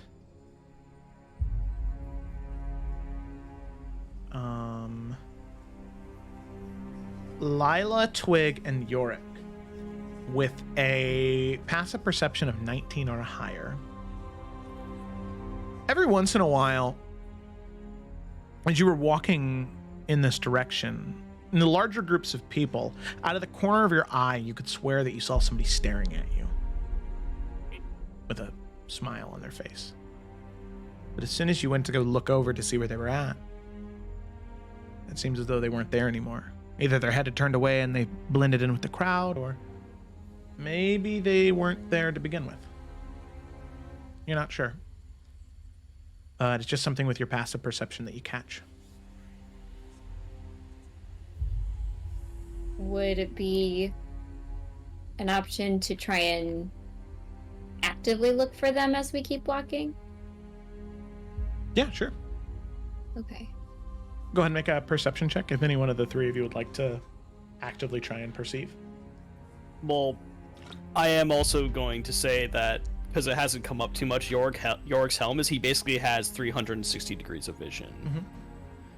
So, I mean, like, I know if it's like out of the corner of your eye and you're looking like it's kind of not there or they're gone, but like, do you still need Yorick to make a perception check? Because I mean, he sees around him all the time. Yeah, since this is for actively watching. All right. And the thing is, it's like, even if you have 360 degrees of vision, it just means that, like, because, right, even if I'm looking here, right, this is still at my peripheral. So you can't devote 100% focus to all 360 degrees at once, you know? Fair enough. How do you roll with advantage from D&D Beyond? I always forget. Do I have to click the little... I think you... Okay, never mind. I found it. Nice. Because the Helmic Yorick has advantage, so... Sick. Nice, okay. Good thing. So, Twig, you don't see anything out of the ordinary as you're watching. Lila and Yorick, though, you do see the individual. Or, I don't know, it's not one individual. Upon your walk, you see this happen maybe 5 or 6 times. Each time it's with a different person, a different look, a different race, a different everything. They see you, they smile, and then when you look to them, they fade away. You see them blend into a crowd and walk down the street, and anytime you see this, they're 100 to 150 feet away. And by the time that you would even want to pursue them, you have no idea where they went.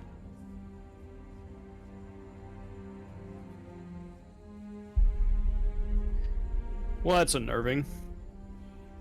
Very. Lila's just gonna pull Belle in closer as they keep walking. Do you point it out to the rest of the team? Sure. Probably, yeah, mention it as soon as, like, she and Yorick actually notice that it's, like, everybody-ish. Yeah. Or eventually just kind of, like, more and more people. I don't know what that means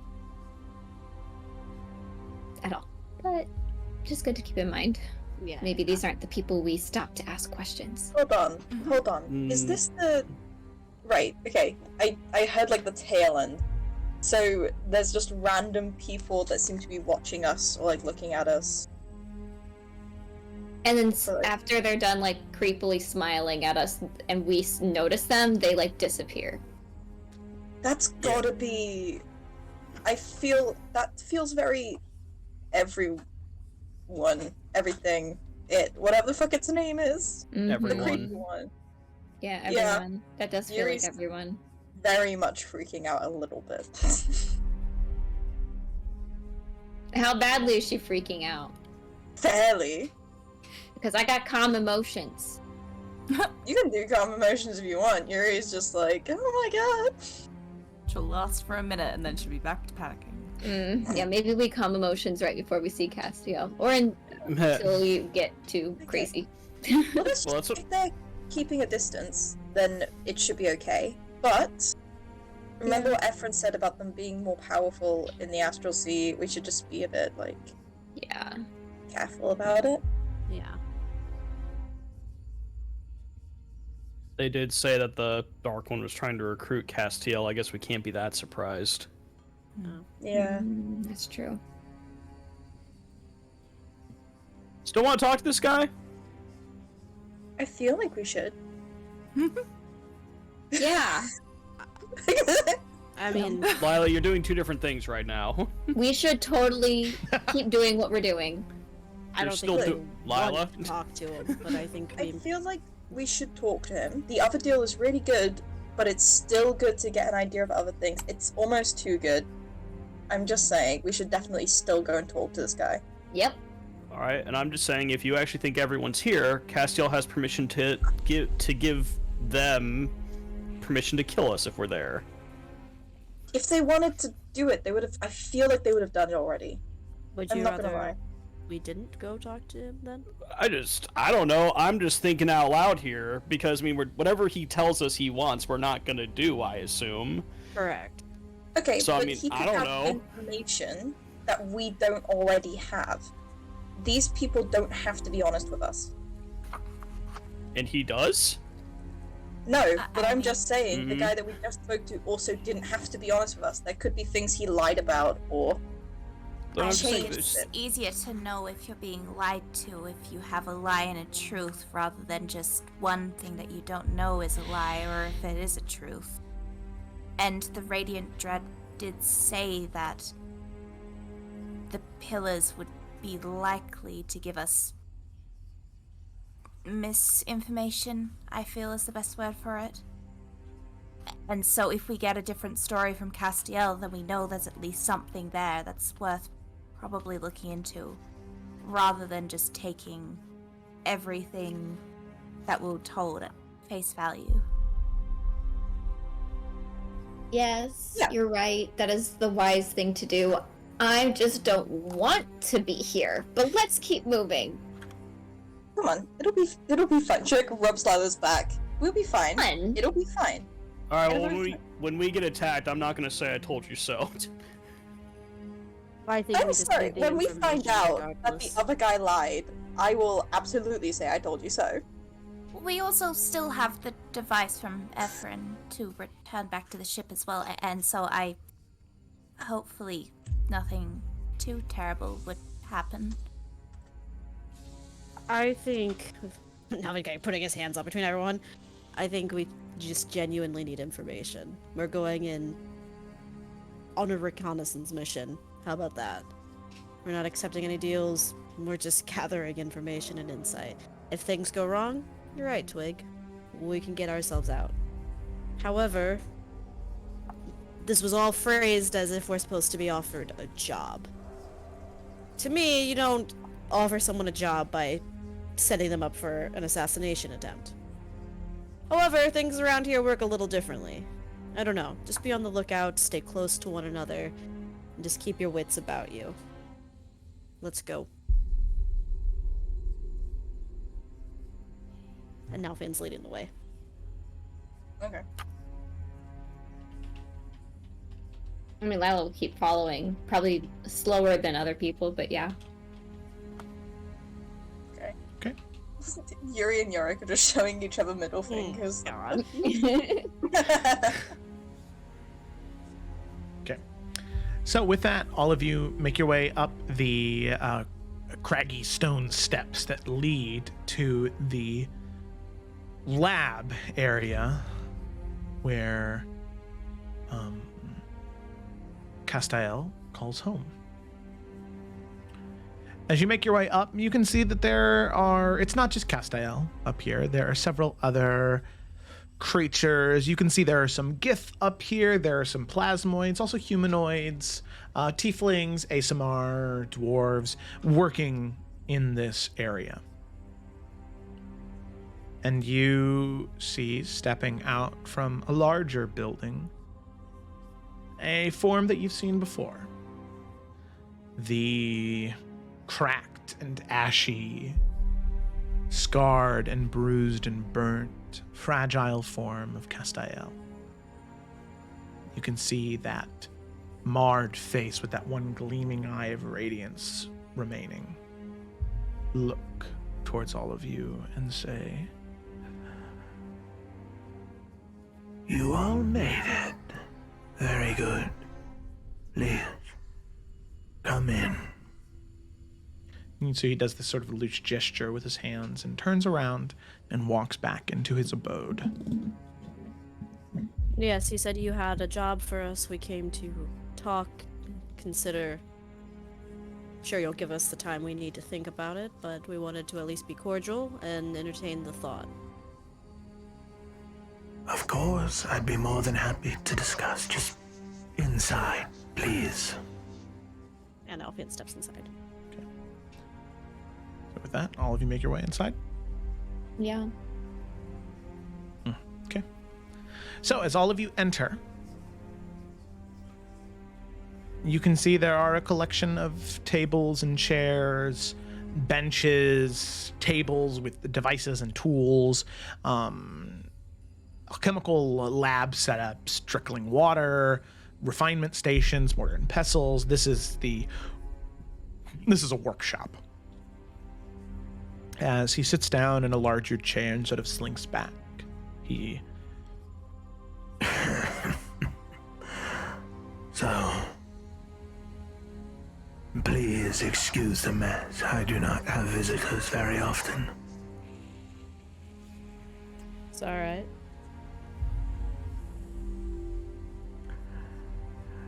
I know you all are very busy, so I would be mindful of your time.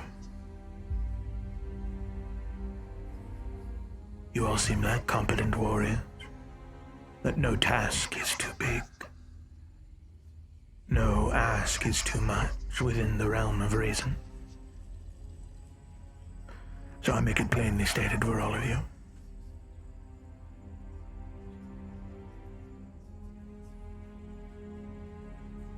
I wish for you to kill the Radiant Dread. I fear that he seeks my position of power, and that he will do anything to become one of the 5 pillars.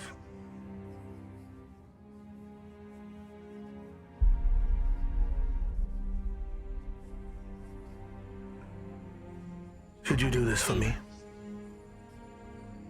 I have valuable information for all of you. You see, you spoke of an item that you seek, and you spoke of a place you need to go. You may think that the only way in is with that item, but to find said location, there are alchemical combinations that can be made to achieve the same purpose. You spoke of a pocket dimension that suppresses magical ability. It sounds very similar to that of a beholder's eye. Luckily for you, I have the ability to create such a thing. Temporary, of course, would not be permanent.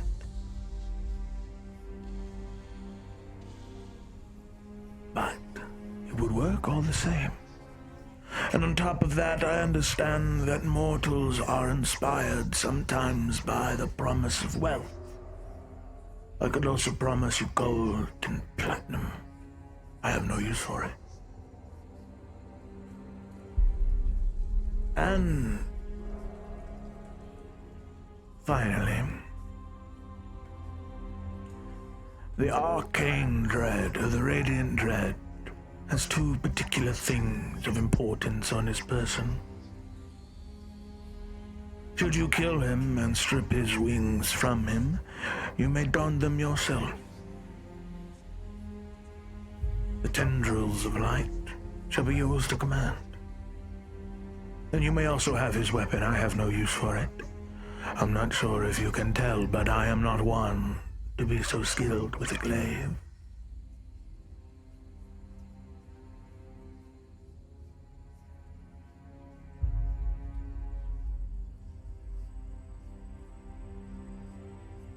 So basically, you just need us to make sure that your place on your throne is secured. All in all, that's what you would get out of this exchange. Do not mistake me for a fey, young Lila Tatiana. There is no tricks of words and wisdom to get out of this. I want the Radiant Tread dead. Not only because of the threat he poses to my position of power, but also because of incursions and instances of reckoning from our past. I do not want safety in my position alone. I want safety in my position and him dead.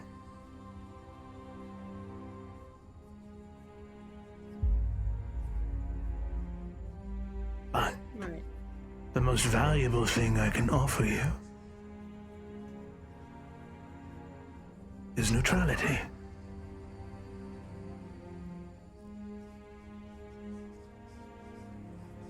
And just real quick, what is the general vibe check when he says that? Neutrality? Yeah, when he says, I can give you neutrality. I think Yorick does not know what he's talking about, so Yeah. eyebrow Neutrality raised. For what? With who? Yeah, that's Lila's too. She's not really like interest like, peaked in the doesn't really sense mean of what anything. the fuck. Okay, okay. And like this is meant to be valuable. It's like okay, cool. That's Yeah. nice. Like, why is that valuable to us? What is it, kind of thing? And then Is he Nalfian and reading our Eurydice? minds? Yuri's like definitely. She's not doing the immediate. Oh, this is awful. She's definitely like thinking about it and trying to think a lot of like the different stuff through. Like trying to figure out what angles are. She's obviously doing a lot of thinking about everything. Mm-hmm. Okay, and then Nalfian? I mean, I would say also confuse neutrality amongst what his brow is like. Court. He had no idea what. He needs specifics here.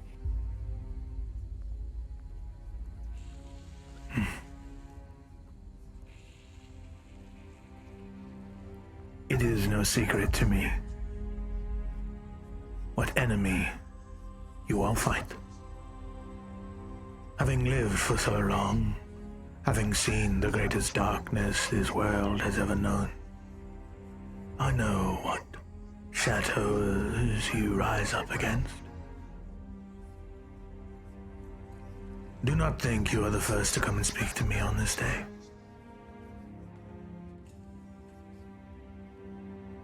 There are others that wish for my abilities. Others that could learn a great deal. They call him, as I'm sure you know, the great Lord of the Dark. A father of lies. So what? You're offering your neutrality against us when you inevitably join him. No, do not mistake me. Should you do this for me, the Dark One will never have access to the magic and knowledge I have gained. I don't offer neutrality against you. I offer neutrality against him. And should he try to take what is rightfully mine, then I will fight against him. But if I have no reason to show neutrality, then I will take the easier path. We have no reason. We have no way to confirm that you will keep this neutrality once we leave.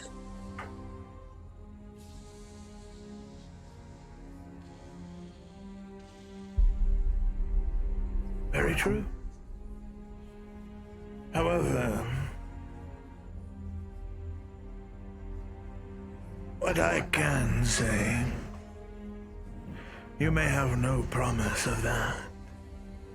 But what you do have promise of is should nothing be done to gain my favor, then I think I know what I will tell them. That is understood. And this might be a bit of a long shot here, but How much on the fence are you on not being so neutral and joining the side that prevents the Dark One from consuming all of reality? If you want to secure your place in power, a place where you are virtually at the top amongst the other pillars, you may want to side with us anyway. If you do side with the Dark One, you are giving up your say. The Dark One has no intention of sharing his power, not even to his closest Forsaken. And I know you know this.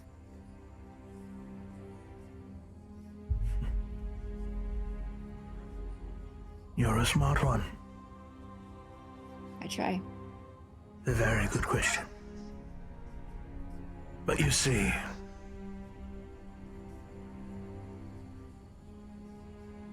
ever since I fell from grace and found myself in the city of Radiance, very few times have I had such potent choice, such power to make decisions. You see, very rarely am I ever in the majority of a decision. So little do I get what I want. And for once, since I fell from grace, now I hold the power. The rest of the world and the city be damned if for once I have the power.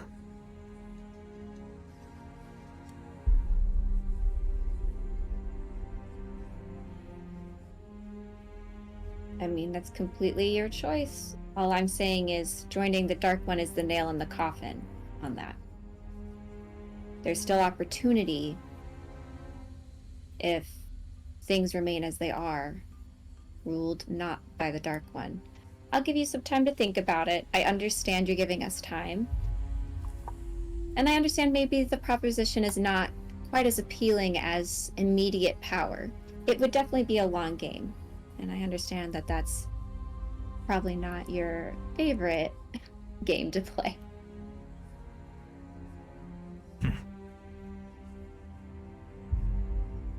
Lila, I think we're getting a pretty clear picture here, honestly, about the whole promising neutrality and how likely that is to remain once we leave.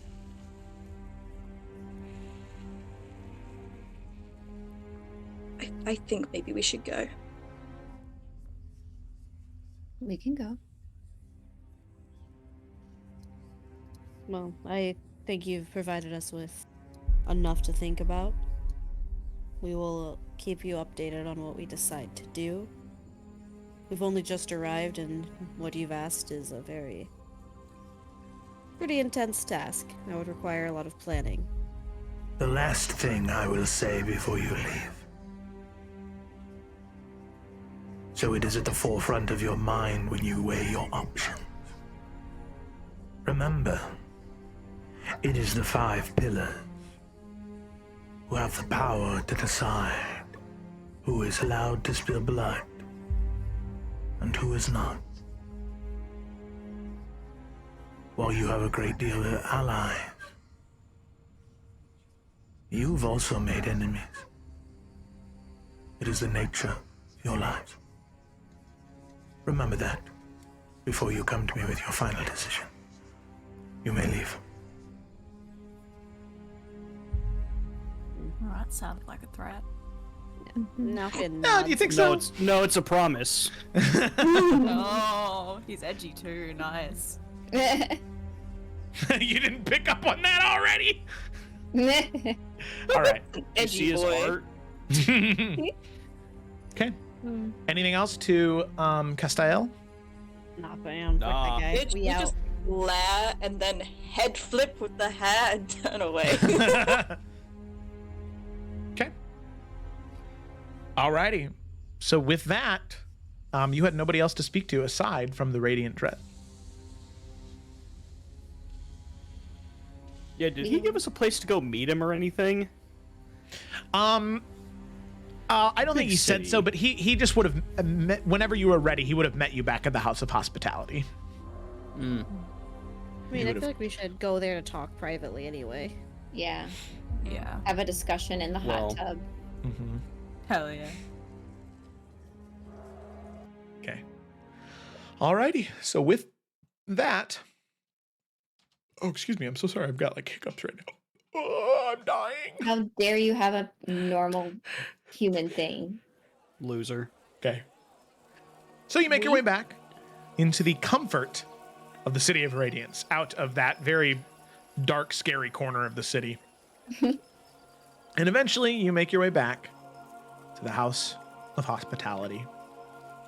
Greeted by Frederick as you enter. Oh, well, I'm so very happy that you could have made your way back. That is very wonderful to see. Please follow me. We have some fresh linens and towels prepared in your rooms. Hopefully the robes that have been made for you fit well enough in case you decide to go to the spa at some point within your duration here.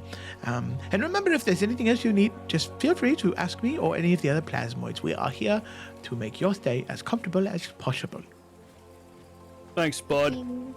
You're very welcome.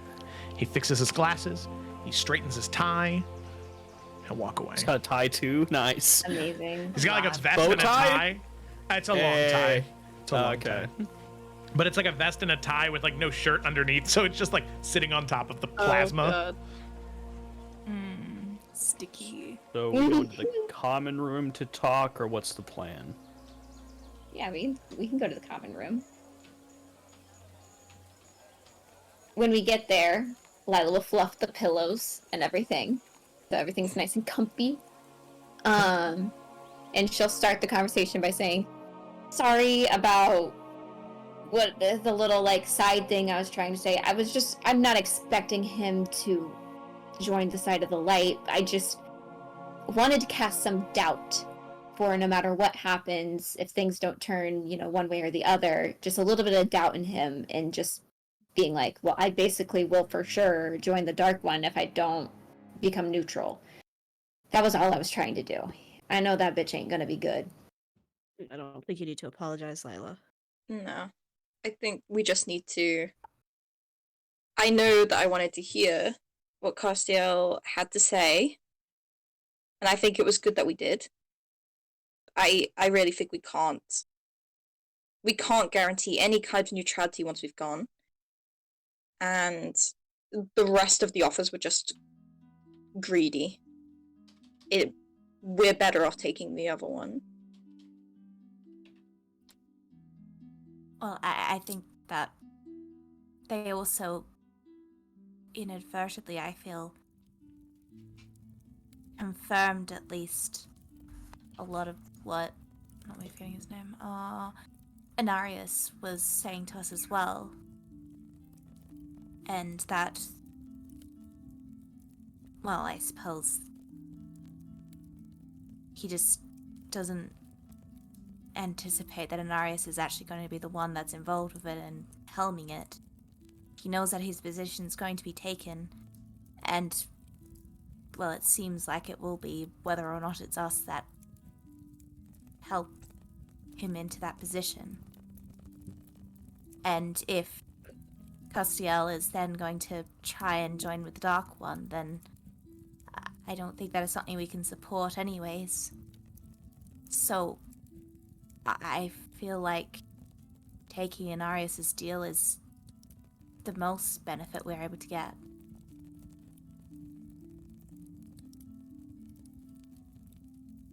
Well, sounds like we're decided, unless anyone has anything else. I think it does seem like everyone's pretty sound on their choice. I did think, after the conversation with Castiel, since, the Dark One has come into the conversation for him, maybe we could even talk to Inaris about where he will stand when the time comes. And maybe we can then rope in, I keep wanting to call it Astral Dread. Radiant Dread. The Radiant Dread as well. If he becomes, into power, I assume that they would want to help existence to still, exist. But it'd be nice to be like, hey, where are your thoughts with this? Are you gonna help us out when we need your help here, just to make sure time continues? Blah blah blah. Right. I mean, if he's wanting to go back to Mount Celestia, I imagine they would be against the Dark One then. I would Surely too. Mount Celestia's position would be that at least. Mm-hmm. Maybe then, I don't know, just something like confirming like an agreement, or just any amount of maybe what his plans would be if he's made any plans, just something to know where everyone stands. But I agree, Twig. I feel like it'd be a no-brainer, but we don't know with these things. I agree. I think our first offer was still the best, and I think it was beneficial to know. I mean, if this man is willing to... The ultimatum is the Dark One or neutrality, and that's kind of not a confirmed offer regardless. I don't think he has much on the table that he thinks he does. I will say, unless I misunderstood, we weren't the only ones to talk to him. Which one? Castiel. Yeah. Do we think that, based off of what you all were feeling earlier, there's someone else in the city? Well, I think Eurydice may have a point that it easily could have been everyone, and we know everyone wasn't just like a memory or an image cast into the astral sea when we saw them at the Mausoleum of Souls. Like, everyone is in the astral sea. I feel like that's pretty rational to think that he could be here. Right. And he could have very well already created a deal with Castiel before we were even there. I think we still might be good if we feel speak with the Radiant Dread, but I feel comfortable accepting our first offer. Yep. I think we should just be mindful of who we speak to from now on while we're here.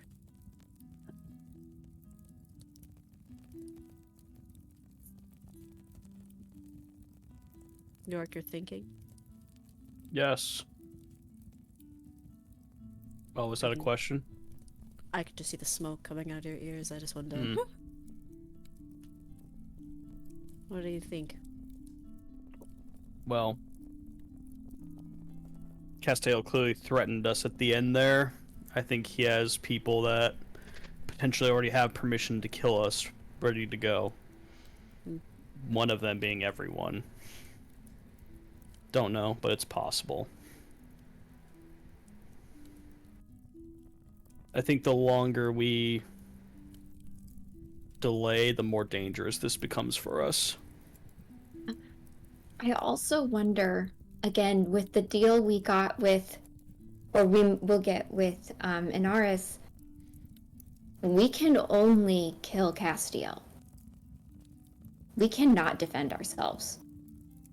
Well, And that, maybe that is, scares me. Maybe that is something that we should bring up when we do go back to accept the offer, that we need to be able to defend ourselves from anyone that Castiel might have to protect him. Otherwise, we can't exactly guarantee we could get the job done. I agree with that. Probably one- worth mentioning. One final note, anyone else offended he didn't ask to eat us? Anyone else? Like, No. Offended? The... we're not gross. Want to be eaten? No, I don't want to be eaten, but I Oh, want to be Lila, desired great to call. be eaten. Like, I never said I was gross. I know I'm not gross. I just... Wait, You but know? didn't you tell me You about did that get one dewormed time? the other day. Yeah, there was that, but then didn't you also mention there was one time where you grew a beard, and then there was also one time where you smelled like really, really, really bad? Do you think He like that, smelled like, awful. do you No, think no, that kind of yeah. like is residual and like he can tell and he kind of thinks you're gross? Are you kidding me? I was just. Belle, are you kidding? No, I smell delicious. On Yeah. that note, Sure. We should go to the spa. Just offended that we were in the presence of somebody who should find us delicious and didn't ask. Fine. I guess it's just me. Nalfian pats her on the shoulder. I don't know what the polite way to respond to that is. Just be upset with me, God. I'm sorry. It's fine. Should we make our way back? Well, hang on. Let's just review real quick. In general, bam, we accept deal. Few addendums. One, we need to talk about being able to defend ourselves against whatever force Castiel has acquired. B, then we also make sure that I'm given the glaive from the Radiant Dread. Yes. Mm-hmm. And check in on Dark One stuff with them. Get a vibe. Do we want to do that before or afterwards? Maybe before. I was thinking before, I'm kind of thinking after. Why are you thinking before? so that we fully know. I mean, I feel like there's not anything that would sway, but might as well. It's part of the conversation. We'll already be talking to him. I mean, I just feel like if we bring that up as part of the deal, he might feel more kind of like pushed into that, whereas if we talk about it afterwards, he might take it as genuine like concern and have an actual conversation with us rather than like an under the table deal like we're doing right now. And we know Castiel's potentially a dark friend, so I mean, I'm just thinking fair. out loud. I guess we could wait till after. I wasn't thinking of it much as part of the deal, as more just figuring them out. More of a conversation rather than like, if you do this, you have to do this, or. But it could wait. I feel like they're under no obligation to just agree with us for the sake of the deal, though. It wouldn't have any bearing on it anyways, and so it's probably a good thing to understand before we're making deals with them. Alright.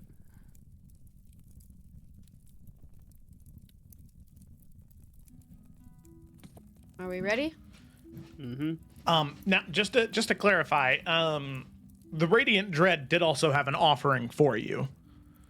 Oh shit, we still need to talk to him Oh, as he well. did?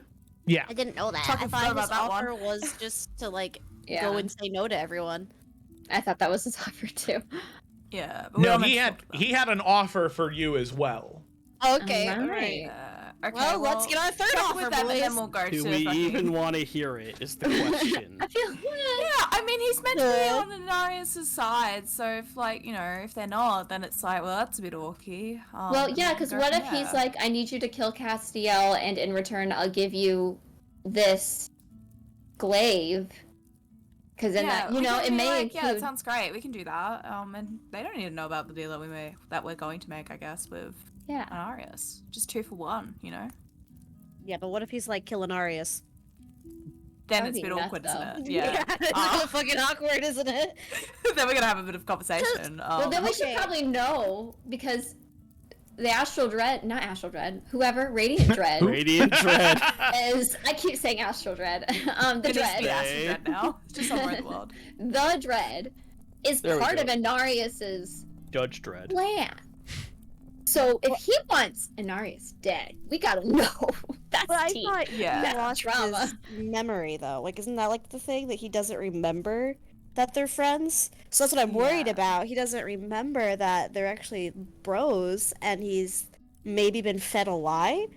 And so I don't know. This is just, like me now. I mean, just thinking out loud. I could be wrong. I think we should talk to him, see what catch his vibe.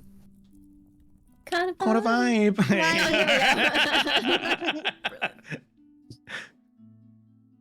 All right, there you go. That's the silence that should happen after a moment like that. Cool. Yeah. So the Radiant Dread, he would come and find you when all of you return to the House of Hospitality. So it is fair to say that if you went to go find, well, we'll say just for convenience sake, we'll just say that near the end of this conversation, as all of you are kind of debating what the next steps are and talking to the Radiant Dread, you hear a little knock at your door. Who opens it? It's Lila's room, so Lila will open it. Lila, as you open it, you see Frederick, his little tie, his little glasses. He says, Miss Tatiana, I have wonderful news for you. The Radiant Dread has come to visit. He said that there is something that, now that all of you have returned, that he wishes to speak with you about a potential deal. That's correct. You can bring him on in. Do you know if he likes tea or anything? I don't know if he consumes anything. I don't know. Sorry. Yeah. All right. We won't prepare any tea. It's fine. I take care of mortal guests. Guests. Oh, that was a hard one for me to say. Okay, not your first language. Understood. Of course. Thank you for being understanding. I really appreciate it.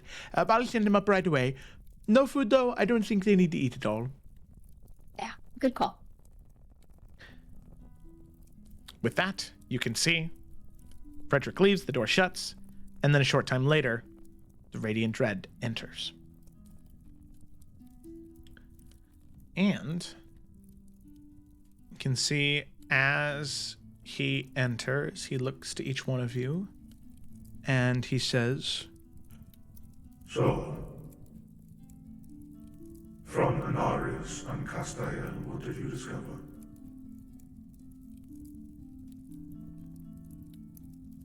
Well, Well- they both have. Oh, yes, please, Lila.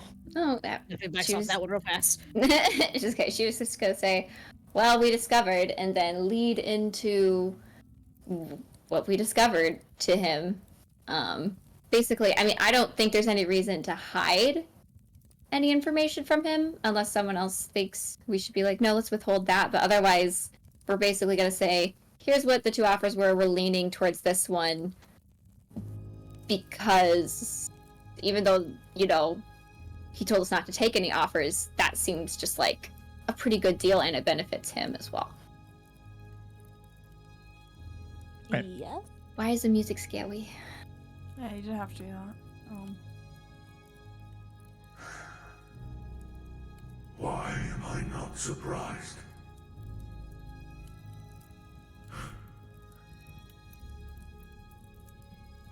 I want something to be very clear. There are some angel, weak ones, that when they fall from grace, they forget.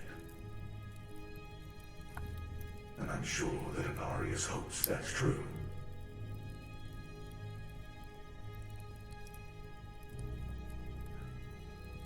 He is a liar. The worst of his kind. You see, he told you the truth. He did lead men into battle, and it was his fault. The Castael got as bad as he did. But you see, Anarius, he didn't fight for the good of humankind, for the right of law and justice. He fought for glory. He fought to gain favor with the Raven Queen. He would lead soldiers into battle outnumbered 10-1 in the hope to gain honor and glory. He sacrificed his second commanding officer because he thought it would make the greatest story, betrayed me on the battlefield because it would make him look better.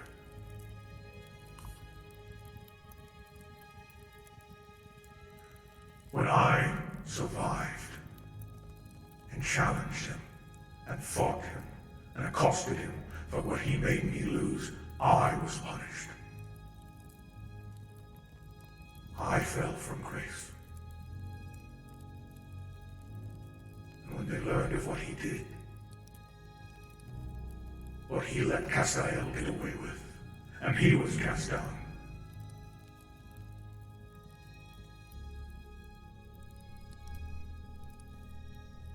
tell from that moment that he gained power in this city. He tried so hard to right that wrong, in small ways without thinking I knew. So yes, some of what he said was true.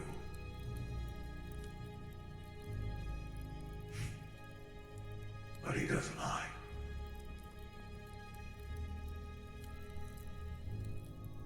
I'm sure it's clear to all of you already, but I wish for you to kill Anarius. And I know what you may be saying. Anarius and Castiel both told you that they could give you permission to spill blood.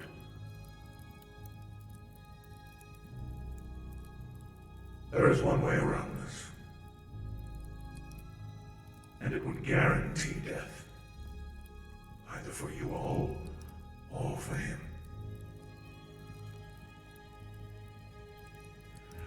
While I do not sit upon the council, while I am not one of the 5 pillars, I do hold a great deal of sway within the city. The Bloodsworn serve me. They are my chosen. I am their commander. They are not loyal to the 5 pillars. They are loyal to me. They kill who I allow them to kill. I give you time to think about this offer. But remember, you say Castiel wishes to send someone after you. Well, when blood is spilled, maybe it's not one Bloodsworn that arrives. Maybe it's 15. When you go to kill Anarius, perhaps the Bloodsworn don't realize that you spilled blood first, but they recognize that Anarius did.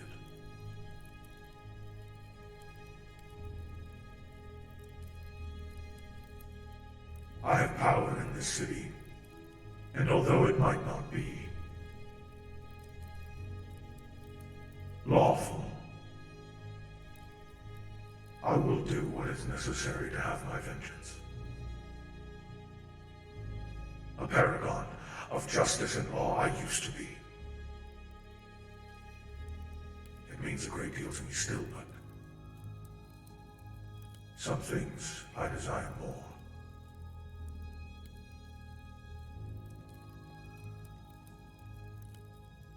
And if Anarius has the Arcanum Suppressor, by killing him, it is yours.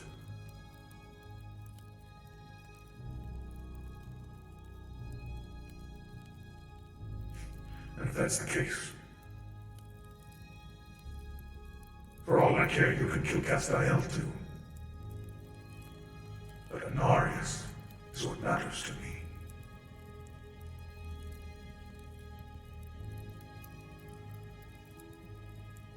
You can see he pauses for a moment to see if any of you have any questions. I think Lila would just, like, re-emphasize, like, why we need to kill, like, prioritize Castiel dies. She'll say, we just need to make sure that if any effort goes to Anarius, we still put 110% into Castiel. That's not really part of a deal, that's more just important for existence. We cannot knowingly let the Dark One have power that Castiel has. That's a recipe for disaster, and that's our main, most important mission above anything else.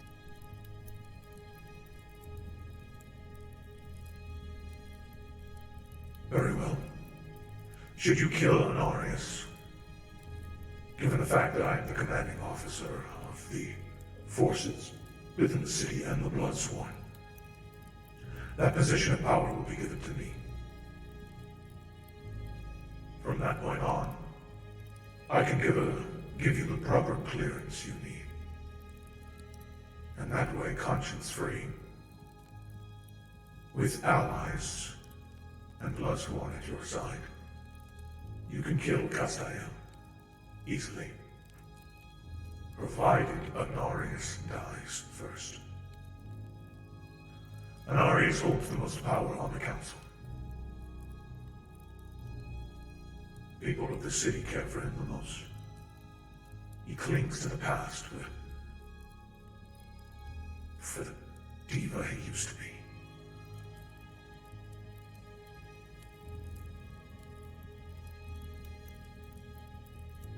If he dies,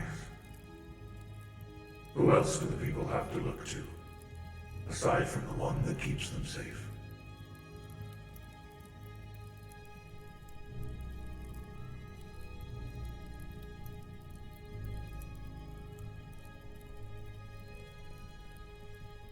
I think we need a moment still to think about it, but thank you for the information.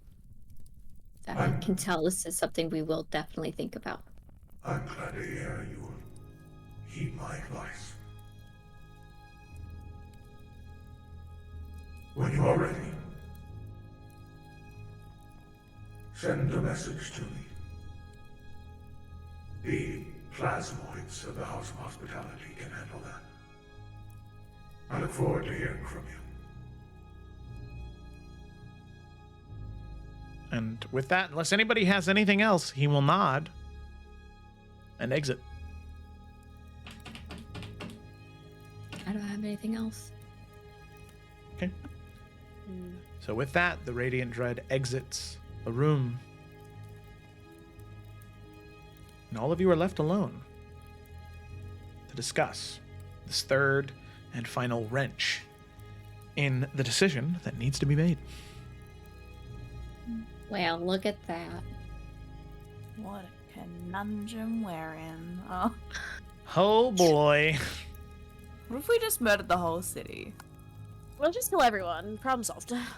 Then no one's pissed at us. Yep. We get We all the still cool needed shit. his fucking We don't have to weapon. worry about. Yeah, but I reckon it'd Well- be easy enough to be like, hey, look, if we do this, can we have that? TY and thank you. I think that's a fair ask. I think I can say that out of character. Yeah. I think so too. Yeah. If he's Kinda if like- he's one of the 5 pillars, he probably doesn't need the weapon anymore. Yeah, he'd be like, sure, child's play, whatever. And this is not in character, unless we want to talk about it in character, but like, I feel like that is a better deal in the sense that we have more,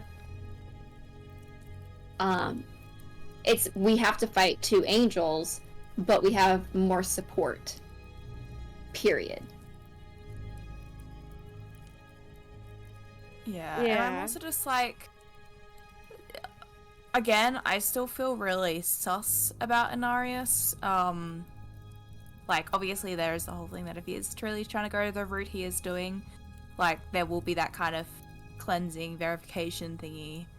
But, like, my guy got kicked out for a reason, and then he's trying to get back in, but doing it really fucking shadily, where it's just like, it's not like he's a great guy either.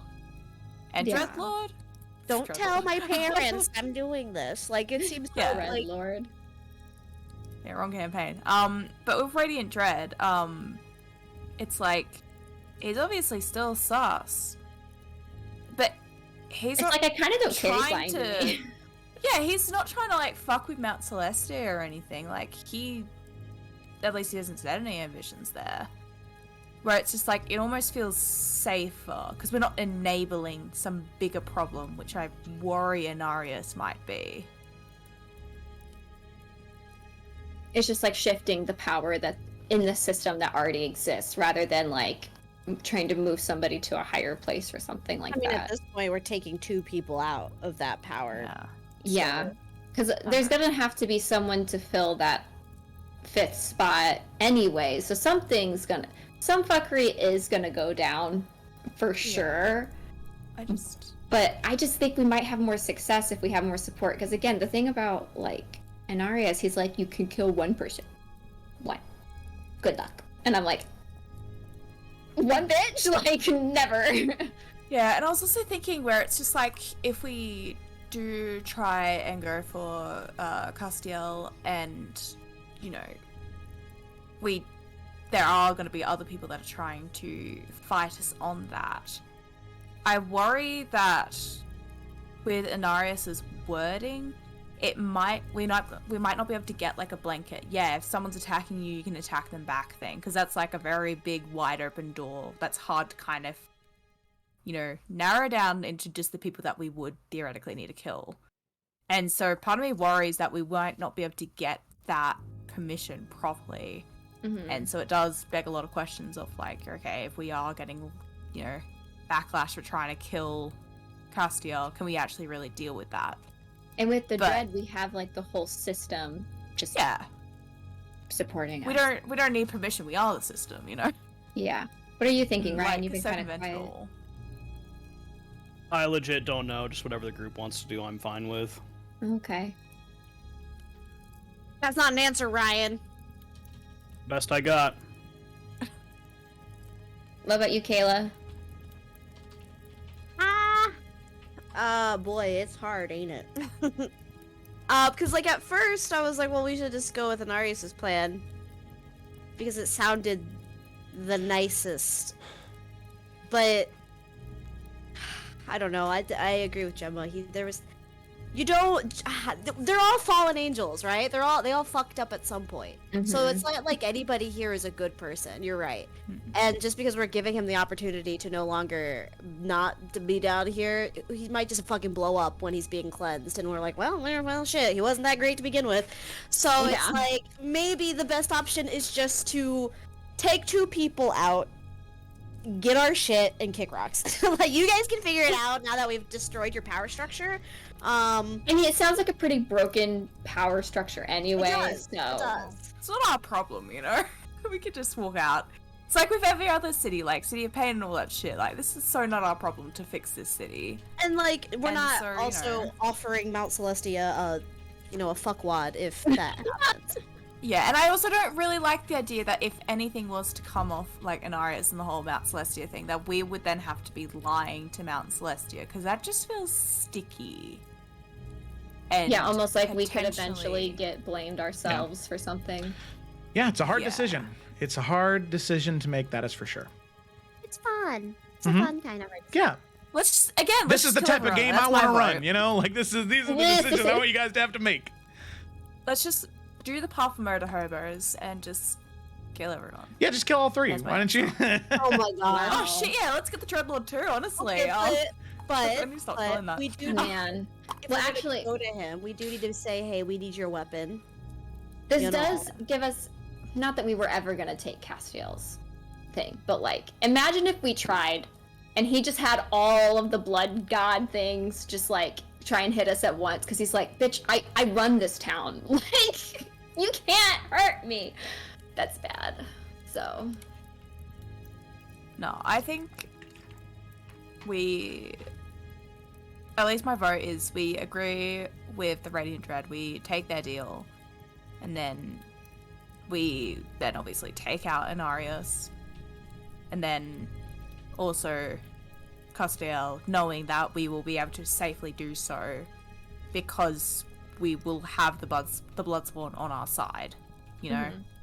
So yeah, we'll get the Arcanum Suppressor just by killing Inarius.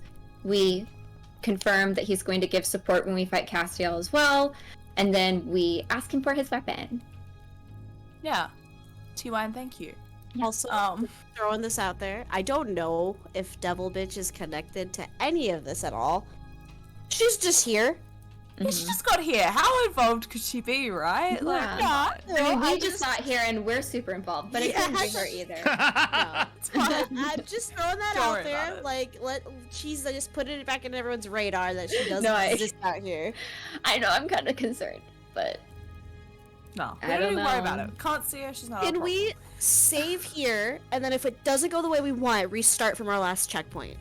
Yeah. That's how D&D like that works, idea. after all. Okay. Yeah, cool. I like Have you this thought plan. about looking up a guide yet?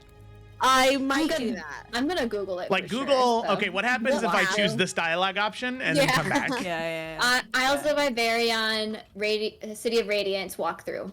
Yes. No, it's you like go. with those like adventure books where you just like have your like thumb and like the Yeah. like, Oh, go sprout back, go back. option, and so like okay, no, flip back. Okay, turn to this page instead. Neat. Okay, we got it. Amazing. I mean, All I right. don't know. Ryan, if you feel good, I know you have no idea and you're quiet. I just want to make sure you are being heard in this moment.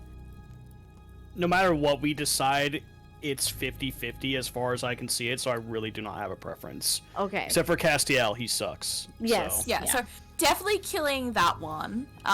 So they're definitely on the list, but Anarius, I think yes. Also Yeah. keep him on the list. Okay. No, I think so too. Cool. So we I'm can oh. send our owl, our plasmoid, to the Radiant Dread. And don't let recency bias affect you at all. So that. Do you want us to not choose this one, Joe? Is that what you're No, I was just We saying, can- don't let, you know. We can also like have a second round of spa time while we consider, but I don't know. Gemma had already had her like reservations about Inarius. We thought it was between those two. This third option, like I said, I just feel stronger with him. Like even if we have to fight two people, like I feel like we just have more support, and that's what makes me feel better. Not really a morality question, just kind of like I don't want to go in naked.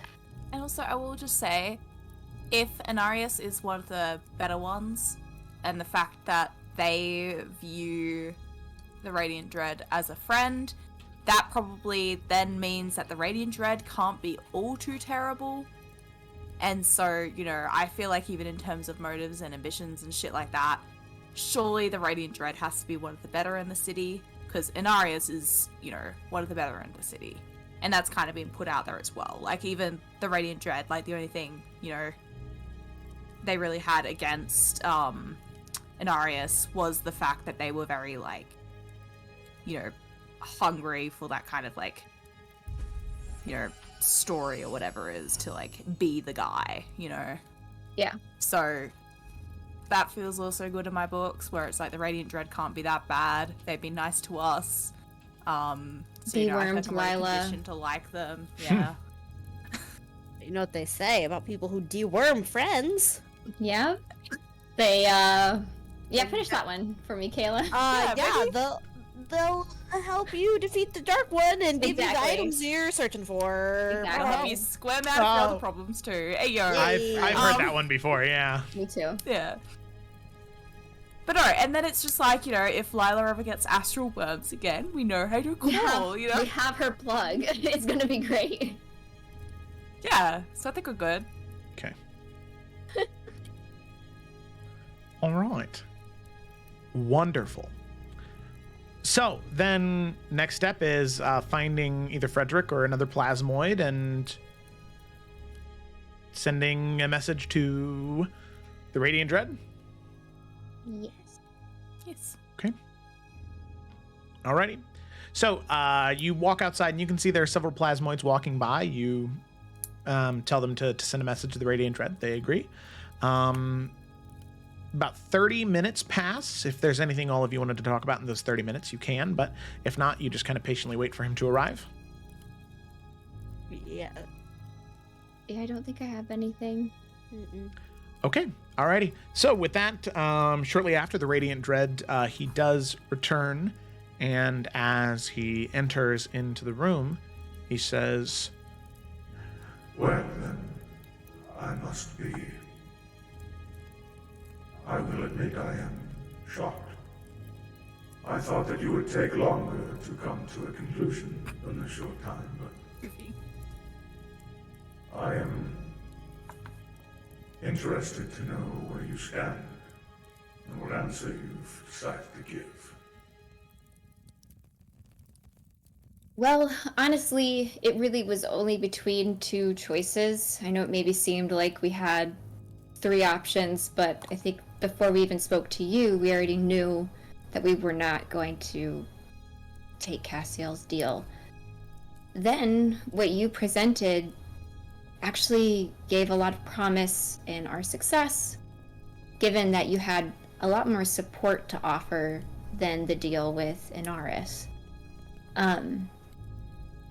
So basically, we just wanted to check in. I know you had already offered to assist with after Inarius is taken care of. You would help send some support our way when doing the same for Castiel.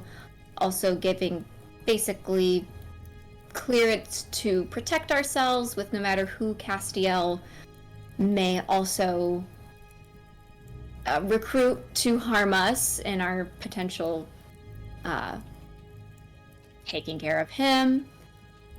Then, man, my brain just stopped. There were two other things, the weapon and what else? I was checking with that. Oh wait, no, it was just one other thing. So, because we would get the thing from, yeah, okay.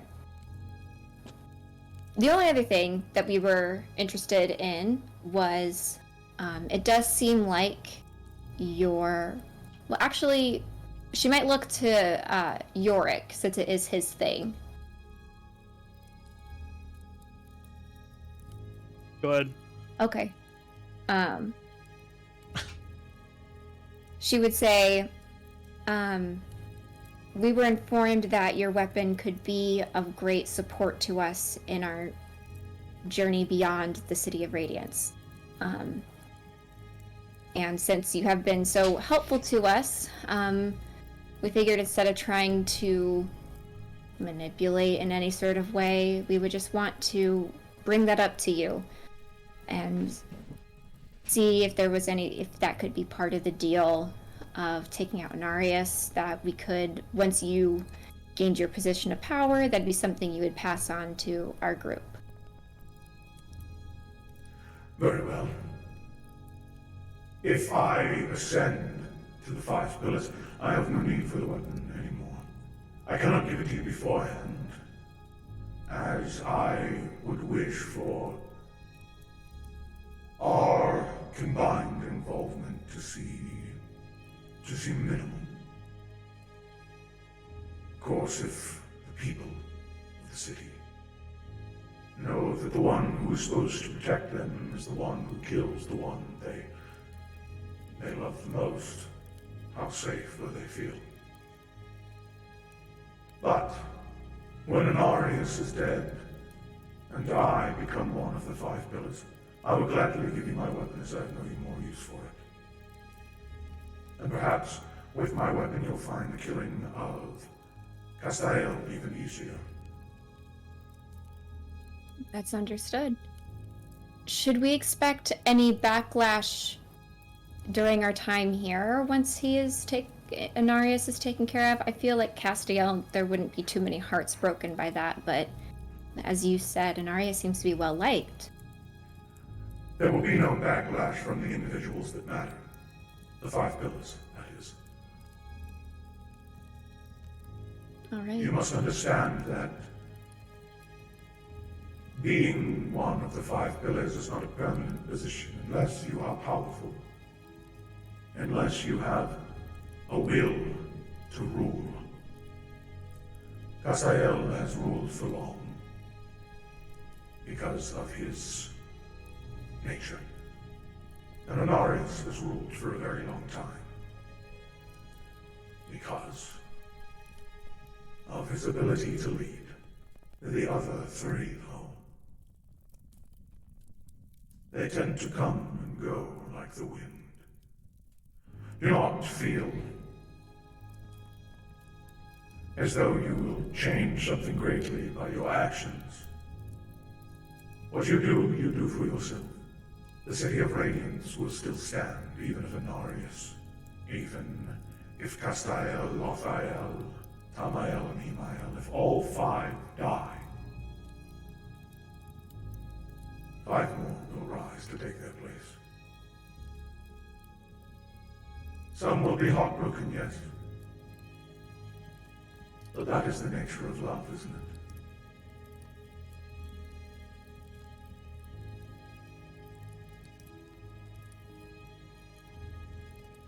Understood. Is there any words of guidance for at least this first leg of our mission? How should we approach? Allow me to examine Inarius's day-to-day more closely. Sometime tomorrow, I will give you information that will hopefully allow you to make an educated decision as when best to strike. There is one option, though. Should you believe that instead of an assassin's touch, you wish to be more noble, you do know that Inarius has... He wishes you to kill one of the other 5 pillars. Should you report that to me, officially, you could always claim a trial by combat, showing that he is unworthy of his position, and you wish to bring down righteous justice on him yourself. Should you wish to do that,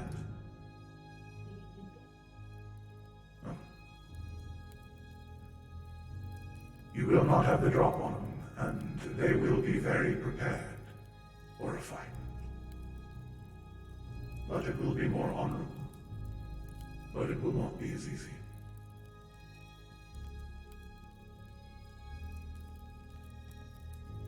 Good to know still. And we'll Still, think on it. I will gather information and give that to you tomorrow so you may make the wisest decision. Thank you. Of course.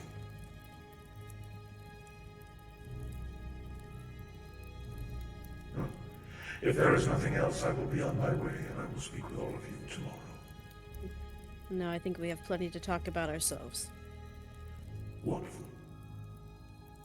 And with that, he will leave.